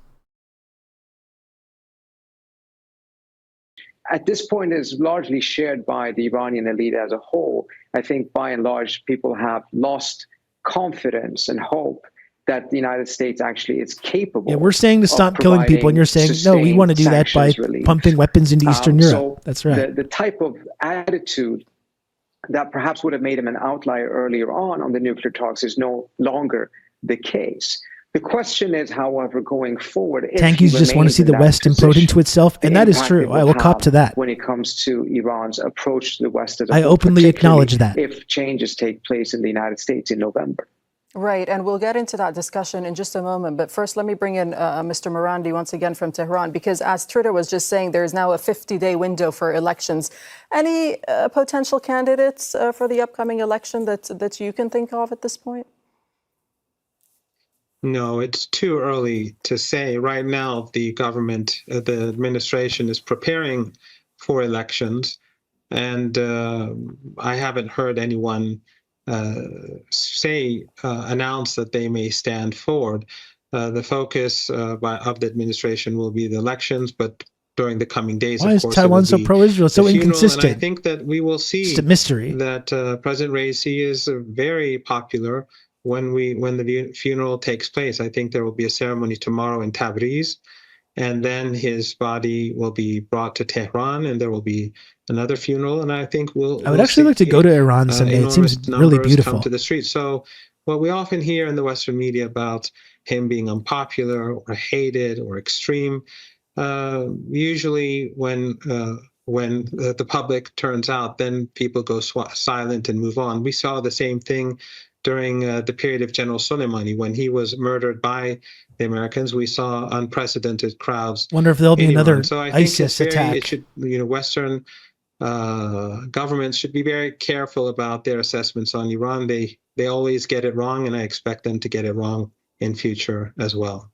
What is the impact, Mr. Marandi? Roxanne was mentioning this a moment ago on the succession for the Supreme Leader, because Ibrahim Raisi was touted as possibly being one of the candidates to succeed the Supreme Leader. No, that has never been the case. And the same is true about the leader's son. This is something that we usually hear from Western media, Western think tanks. Are they getting it wrong or just sources, lying? I think sometimes there's very little distinction. Like, I think I saw some speculation earlier in the chat about, like, they always knew that Ukraine was going to get defeated. I don't know. I think these people are delusional. I genuinely do. I think they genuinely are delusional, and they really thought, oh, we're going to bait Russia into this trap of invading Ukraine, and then we're going to hit him with these sanctions, and then Russia's just going to totally implode and it's going to collapse. I genuinely think that there's people that really thought that that was going to be the result of continuing to pump weapons into Ukraine. But like, that is not what has happened, obviously. But I actually think some people do believe that. Those who are involved inside the administration, inside the state, no one takes this seriously. President Raisi never had any such ambitions, neither does the son of the leader, but this is the sort of thing that we're going to hear. The Constitution has an answer to every issue. The leader is very healthy, and he will probably be healthy in the years to come, but when he does pass away, there is a body that's that also will very elect probable as well, leader, just Z-mate. as when Imam Khomeini Just could be the arms manufacturers promoting it because they win either way. Afterwards, a new leader was elected. Maybe that's it. Maybe they don't. Maybe they don't think even beyond. Listen, the plan is, here's the plan. Whether it's Taiwan, whether it's Israel, whether it's Ukraine, we're going to give them money, which can only be spent on Western weapons manufacturers, and all the rest is just like window dressing. They're like, here's our plan. We're going to print billions of dollars, give it to you, and then you're going to give it to American Western weapons manufacturers. That's our plan. And we'll figure out the details later. We'll figure out like what the actual result's going to be. This is the thing though. Here's how we're going to help your country. We're going to give a bunch of money to Western weapons manufacturers. It's really true that like the whole United States government, that's basically its function now. Was it always that way? I don't know. Was it ever a democracy? Did it ever have any kind of legitimacy? Not really. But I think especially since the end of World War II, it's been the entire existence of the country is just funneling money to these Western firms, basically. Weapons manufacturers. They print money and they just get through a middleman. I've talked about this before. like, oh, they don't work. They're private. They're private industry. They're not the state. But it's like, it is the state. It's all part of the state. It's kind of an illusion. The state just prints money. They give it to an intermediary, and then that intermediary turns around and gives it to the Western firms. You might as well just take away the intermediary, and they're just printing money and just handing it over to these Western firms, which de facto makes them state-owned, really. Except they're only, of course, beholden to shareholder profits instead of actually any democratic accountability. Also, in the 1980s, when the United States and the Europeans helped the MEK. Yes, Dr. Maggot, sorry, I keep interrupting this like important analysis. I guess it's important to have these conversations. I think it's mostly just push the line up this quarter. There are a handful of those freaks that actually buy into it like Nance, but they hold minimal power over policy decisions. Yeah, and like these two things have been conflated. And I think there's like, that's part of the like ideology that's in place. It's like people believe, or they've convinced themselves, they've allowed themselves to believe that these two things are linked. We make the line go up, and that makes the world more safe. That makes human rights better. That makes everything better. So they've conditioned themselves to believe that like this ideology, which is 100% predicated on war and weapons manufacturing profits, they've convinced themselves that they're doing some kind of altruistic, heroic act by doing this. So it's like, yeah, sure, our whole ideology is just make the line go up, but it really has all these like values behind it. But as we're seeing, these values are bullshit, and they always have been bullshit. Hussein also helped the MEK to murder our prime minister and our maintaining president hegemony equals safety and prosperity. At that time, exactly. the Constitution had a prime minister. It didn't bring about any change. We had elections immediately afterwards, and a new president was elected. It was actually Ayatollah Khamenei, who later became the leader, who was elected as president. So the Constitution is clear about how issues will be solved, and the presidency will be, the issue will be resolved shortly. Roxanne, you mentioned the protest that had use the computer to mark up the size of the account.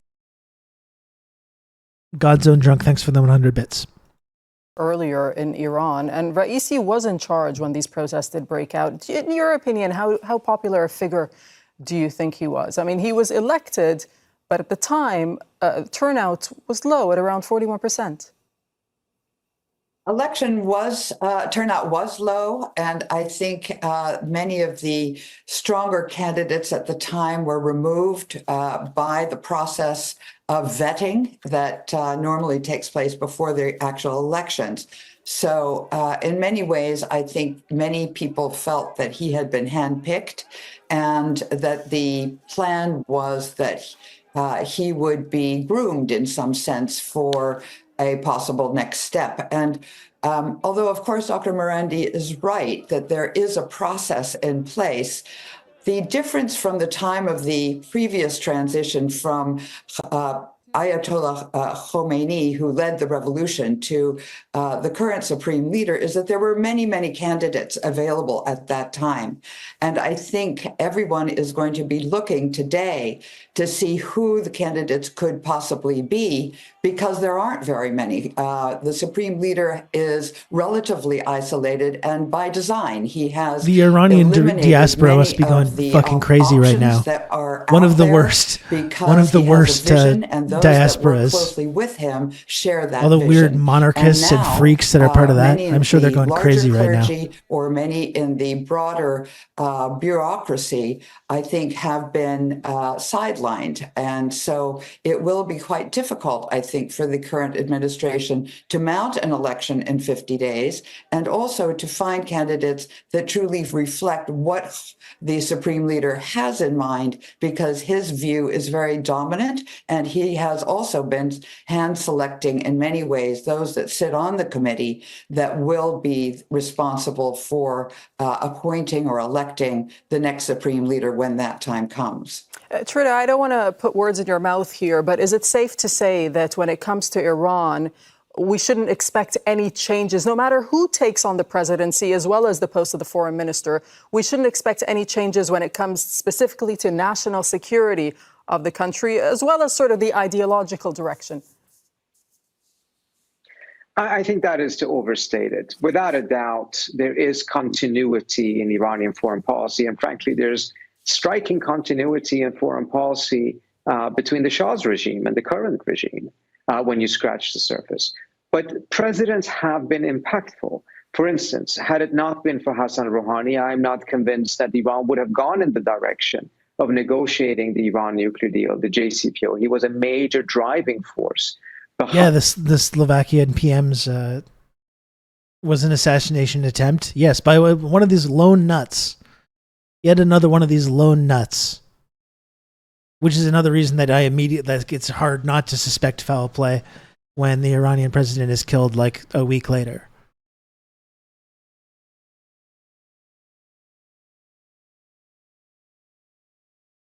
Have I checked in on Sina? Yeah, I have. He's been losing it. I'm not gonna lie. He's been losing it. There's no sugarcoating that. It's difficult to point to what specific driving just don't force get in a helicopter. I think that's the best way to go about it. Policy, and I think that his track record. You could not pay me enough to go in one of those fucking things. Perhaps even a pliant president to the supreme leader, rather than one that was really making his mark by charting a new direction. But I think it is more safe to say that the president actually can be quite impactful, depending on the personality of the person who holds that office. In the case of Raisi, it was far less so compared to both Ahmadinejad and Rouhani. And Mr. Morandi, I mean, as someone who advised, or you were rather the media advisor to the Iranian negotiating team during nuclear talks, do you think that this latest development and this death of Raisi and the foreign minister will have any impact on any potential nuclear talks going forward? What will happen now?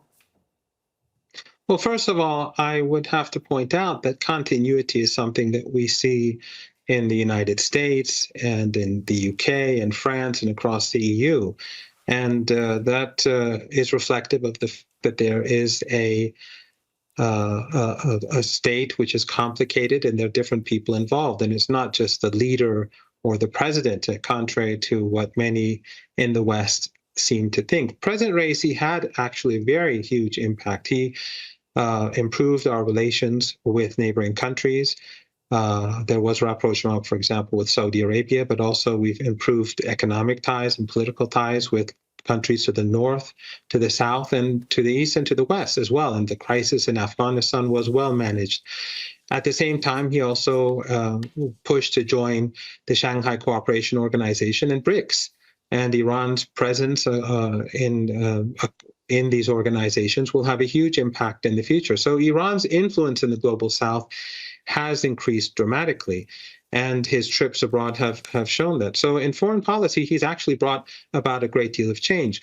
With regards to economic policy, we do have, despite the fact that the situation remains difficult, we've had 2 years of significant growth in the economy, although things are still difficult for ordinary Iranians. But one point that I would like to point out is that actually when Imam Khomeini passed away, we thought, at least people like myself in my youth, we thought there were no people because he was a towering figure. The revolution was his, and the people came to the streets because of him.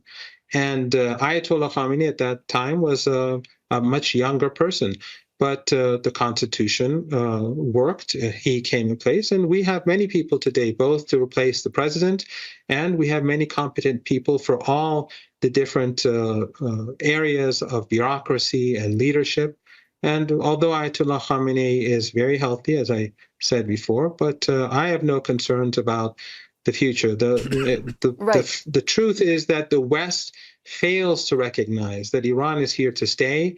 And until they get to that point, I don't think they're going to be able to solve their problems. Okay, I'll bring in Trita because he wanted to respond. But Mr. Miranda, you didn't answer my point on the nuclear talks. Just very briefly, I mean, do you expect continuity when it comes to this nuclear file as well? Just yes or no? If you wanted Iran to be part of the nuclear deal, you should have not walked away from it in the first place.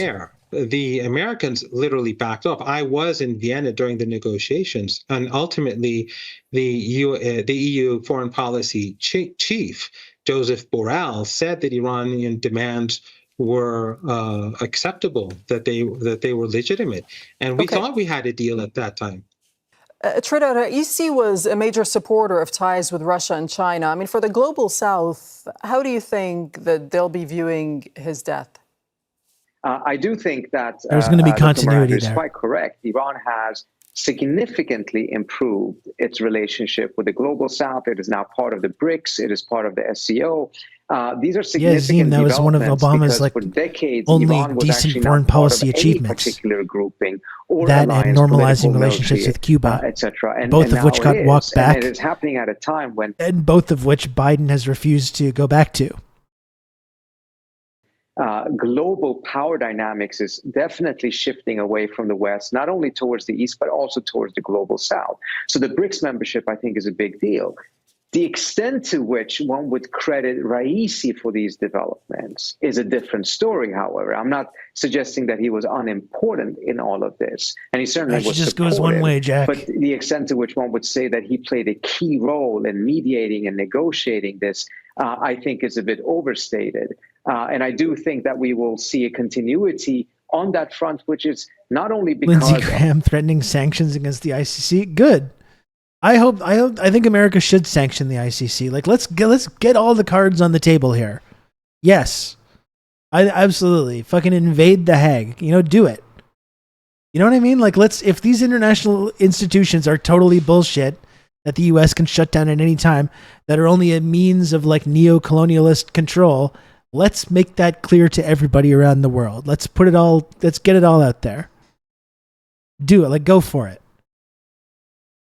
America should sanction the ICC. I agree. Yeah, they've already got the Invade the Hague Act. Exactly. I agree with that. I think they should.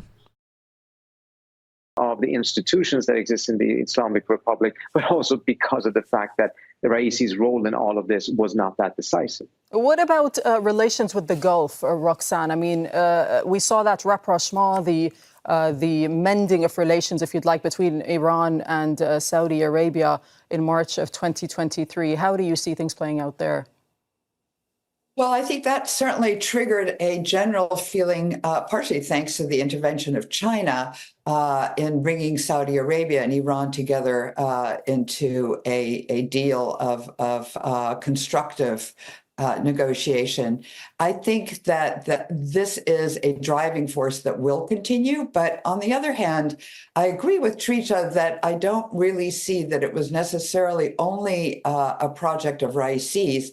I would say that another great loss in this particular helicopter crash has been the foreign minister, Abdullahian, because I think he, although it's always difficult to read the tea leaves and know how much he influenced the decision-making, his ability to act diplomatically and to develop a narrative that worked with the neighbors in both the Gulf and to the north with Azerbaijan and the Caucasus, but also West Asia, I think, and Central Asia, was significant. He had a means of being quite diplomatic and developing ways to start building trust with Iran. And I think in many ways that is going to be quite a loss. And we're going to see a search for someone to replace him, perhaps, that will be somewhat less, less aggressive than I see the current appointment. Yeah, Sean, I think more people are. If it is, like, I agree that. How can people look at the U.S. and not see it clearly as an empire in decline, flailing wildly, giving into its most ignorant, reactionary ideologues? I mean, clearly you look at people that still believe in this shit and you ask yourself that question. But I do think more and more and more, it's a cliche to say, but more people are saying it. More and more people are saying it. I think more than any in our lifetimes, both domestically and around the world, correctly understand that this is the situation. The people in power are still trying to do everything they can to prevent that. Clearly, they still have a lot of people that buy into it, but there is a shift that's going on, as we've been talking about. There is a shift. It's not going to happen overnight. It's going to take a while still. The death throes of America is going to be a global shit show. Yeah, I mean, it already is. It already is. But more and more people around the world, in the empire and outside of the empire, are getting this and putting this together. And that's just an interesting development and pretty unprecedented in our lifetimes, I think. Khani, I think it will probably be slightly less successful because he's considerably harder edged. Mr. Morandi, when it comes to the resistance groups in the region, I mean, the two men, Raisi as well as Abdullahian, the foreign minister, they both have a long history of backing not only the Palestinian cause, for one, as we've seen now in the Gaza war, but also the resistance movements around the region. And we've had a response from groups like Hamas, Hezbollah, the Houthis in Yemen, all, of course, expressing their condolences and solidarity with Iran. I wonder if you can weigh in on that aspect. Iran's policy towards Hamas and Hezbollah, the other resistance movements, will not change at all. Iran will continue to fully support Hamas in its resistance against the Israeli genocide. Iran will also continue to support all of the Palestinian groups, whether in Gaza or elsewhere. So Iran's policy will remain the same. It opposes ethno-supremacism in Palestine, and it believes that Hamas and Islamic Jihad and all the others have the right to resist, and that the Israeli regime is illegitimate. That will just not change. Trita, the foreign minister, as Roxanne was mentioning a moment ago, a seasoned diplomat, very well known in New York among the circles of diplomats there. What would be his legacy, do you think? I think the most important legacy for him will be the outreach to the Arab world. He was a fluent Arabic speaker, had spent a lot of his time in the Arab world, which was quite a shift from previous foreign ministers who oftentimes had significant experience in the West. This was reflective of Iran's shift under the conservative government to focus more locally and look towards the south and towards the east rather than looking towards the west to resolve its tensions and issues. And in that sense, I think both the opening to Saudi Arabia as well as diplomacy that has been taking place behind the scenes with Jordan, with Egypt and other states is going to be part of the legacy of Iran trying to integrate itself deeper with its Arab neighbors rather than trying to force strategic ties with extra-regional powers. Roxanne, final word to you. And I mean, just looking ahead, you have 5 days until the election, 50 days, excuse me, until the election is going to be held. I mean, is this uncharted territory for Iran, or what are you keeping an eye out on over the next few weeks, at least? Well, I think the theme that we brought up is a continuity theme. So I think there certainly has been an effort already on the part of the leadership to dampen down any kind of suspicions or sense of disruption. And I think we're going to probably see a great deal more of that. And I think what we will possibly be seeing is if it's possible to go that direction, a slight hardening, because I think the candidates that are available are people that have somewhat less experience in the regional or global setting. And I think, although I very much agree with Trisha that this is a shift a little bit overall towards the East, and I think that's definitely where Iran is going, and the South, and a focus on the neighborhood policy of the Gulf, I think it's going to be quite difficult to negotiate. Okay, we'll have to leave it there. Thank you so much for joining us, Mohammad Marandi from Tehran, Roxanne Farman-Faryan from New York, and Trita Parsi from Washington, D.C. Thank you. Thanks for watching. You can see the program again anytime. Well, interesting analysis and discussion there. I guess I've been trying to avoid these, but maybe I should just watch.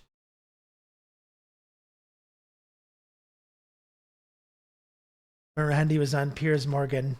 I just got a 1-minute clip.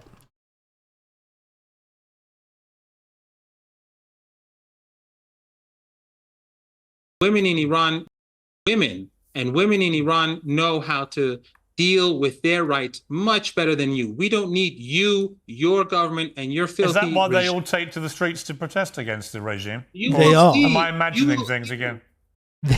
That's why they all take the streets. Like, there was definitely people that were protesting, but like you're talking about a couple thousand people. I think what was the number that Sina put it at? It was like 25,000 or something like that through these like cities. I don't know. This idea that like every single person was protesting that was brutally put down, I don't think is accurate.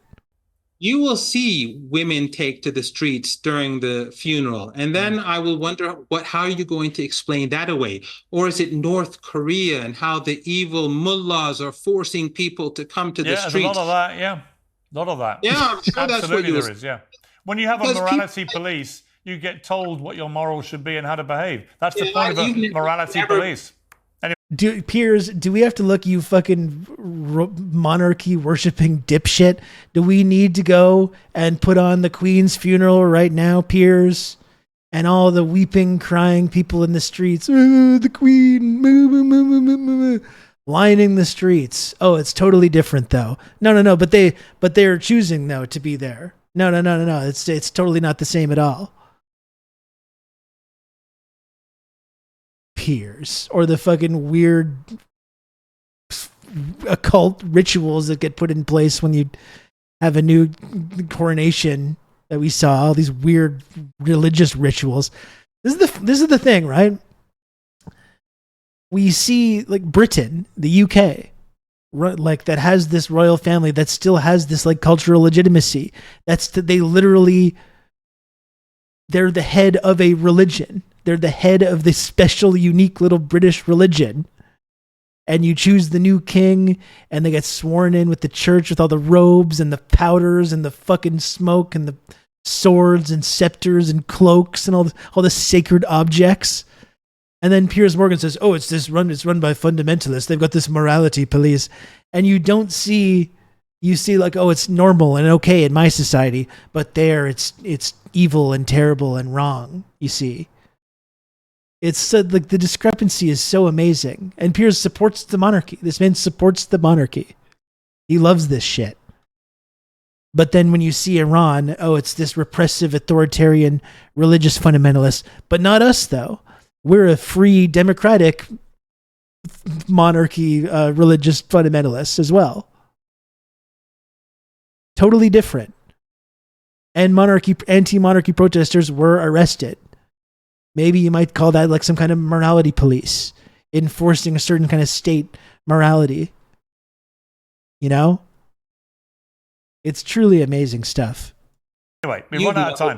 We've run down the clock because I've given you more time than I intended to, Professor. Just one final point. You have never been to Iran. No. You know nothing about Iran. But I know many people who have. No, you've never been to Iran. And last time you came on this program, you tried to pretend that the regime has the widespread support of Iranian people. It doesn't. It doesn't. Well, in fact, it's believed as many as 80% of Iranian people loathe and despise your totalitarian regime. In your the weird freaks in the diaspora. That's the case, but you're the same person who gives a voice to the genocidal regime of Israel, and you advocate the devil. Hell yeah. Hell yeah. Look at the look on his face. When he got to close with that. When he got to close with that, the look on his face is like, good for him. Good for him. I love that for him.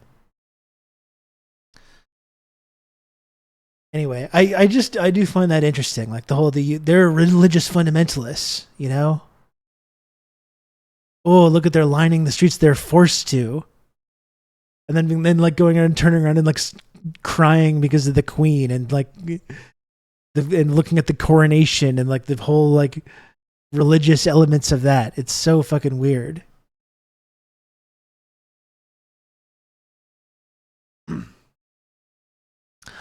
Folks, this has been a fantastic day of discussion and discourse and analysis. I missed some time last week, so I'm happy to be back on Monday with a full 4-hour plus stream today. We've been talking about all these things. I think it's been really fantastic stuff. Now, you'll notice that there are still 8 subs to go before I hit the daily sub goal. So I'm going to say, one final time, if possible, please support this show, if you can, by subscribing. The only way that I'm able to keep doing this show each and every day is through the extreme generosity of the TRRS community.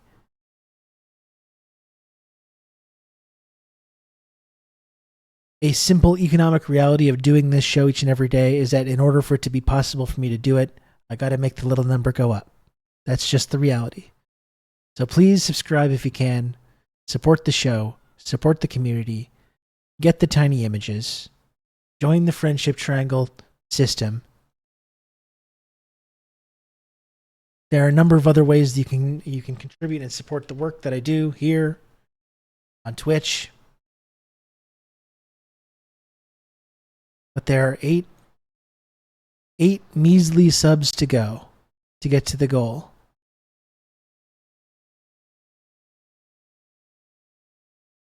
And I think we can do it.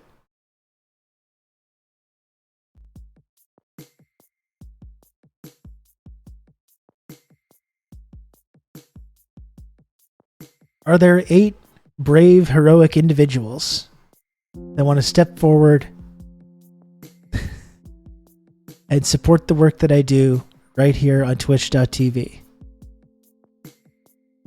Again, it's been a long stream, a classic TRRS. There's been a lot of important and interesting and subversive dialogue and discourse and analysis.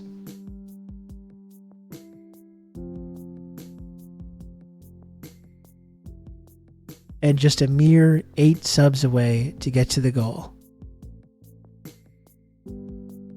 Right here on twitch.tv is a Mick Foley-esque cheap pop. I'm not immune.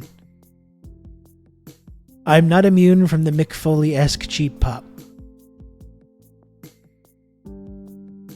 some subversive content.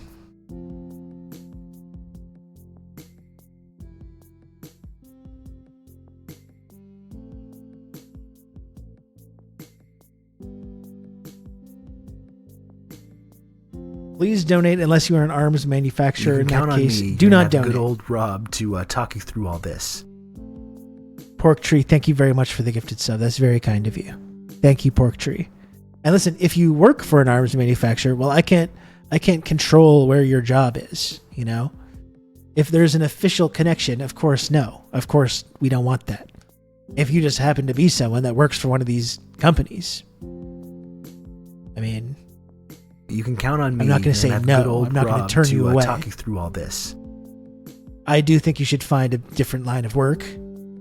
You know, I don't think you should work for a arms manufacturer. If you do, though, I'm not going to turn away your support.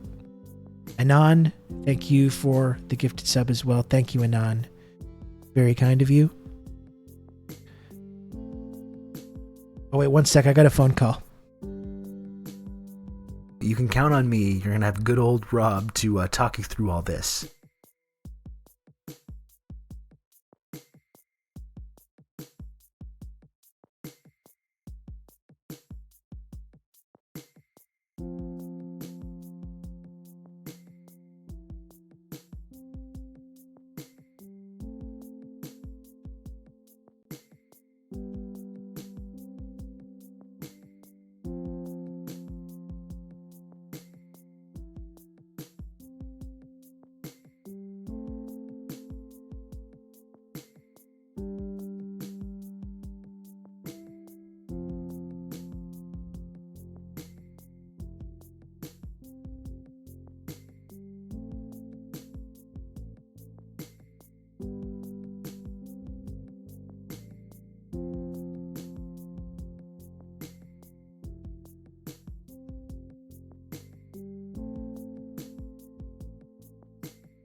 You can count on me. You're going to have good old Rob to talk you through all this.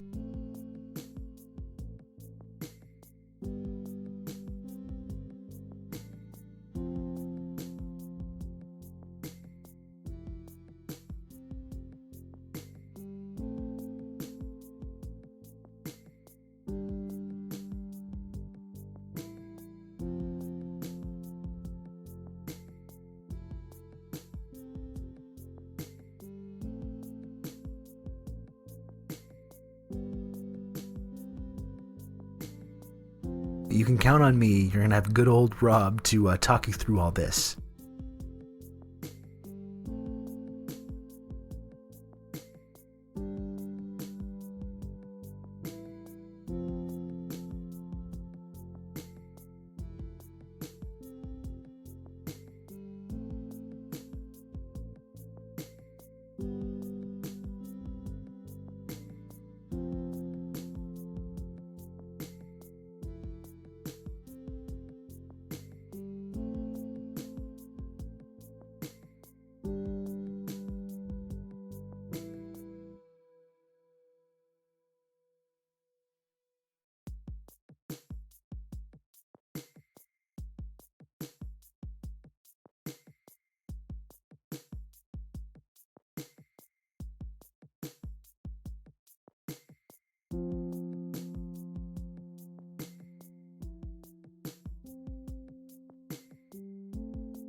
Okay, so you're going to teach the turtles to speak languages how? You're going to teach them to speak English? Yeah. Okay. That sounds good. And give them weapons. You're going to mutate the turtles and teach them English and then give them weapons. There's no way that this could go wrong. What did you just say? There's no way that this can go wrong. You're saying that in a sarcastic way. No, I would never. I would never be sarcastic about something like that.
Oi brother, having a bit of fun on the phone innit?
Okay, little break there before the real goodbye.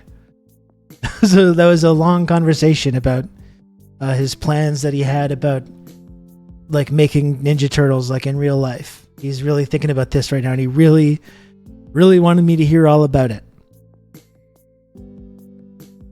So sorry for leaving you hanging there, chat. But once look at that. Look at that. Sean's cynicism proven wrong yet again. Pathogen, thank you for the 3 gifted subs 11 whole minutes ago. Dr. Maggot, thank you for gifting a sub to the Lockheed Martin Corporation. And thank you, Anon, for the 2 gifted subs as well. Very, very cool. And I really appreciate all the support from everyone today and every single other day. What a blessing it is for me to be able to do this show every day. It would not be possible without the fine folks in this community that support the work that I do on here. I appreciate it a lot. Thank you, thank you, thank you. He did win. His film did win in his category at the film festival. He's officially an award-winning filmmaker.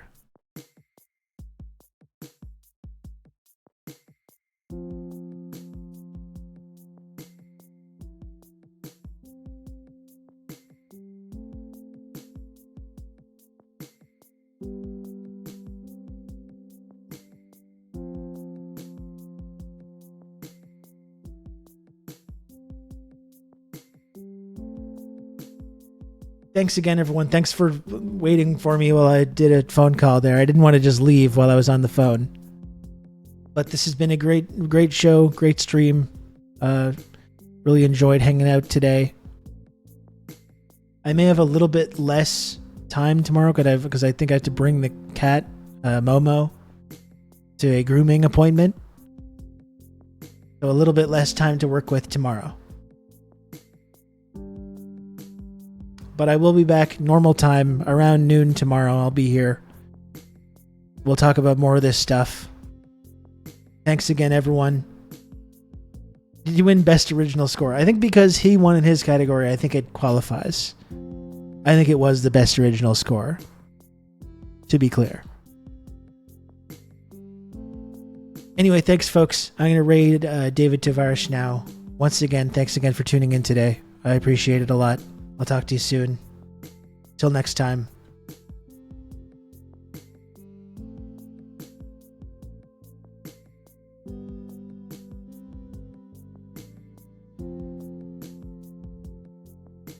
Human progress Yo.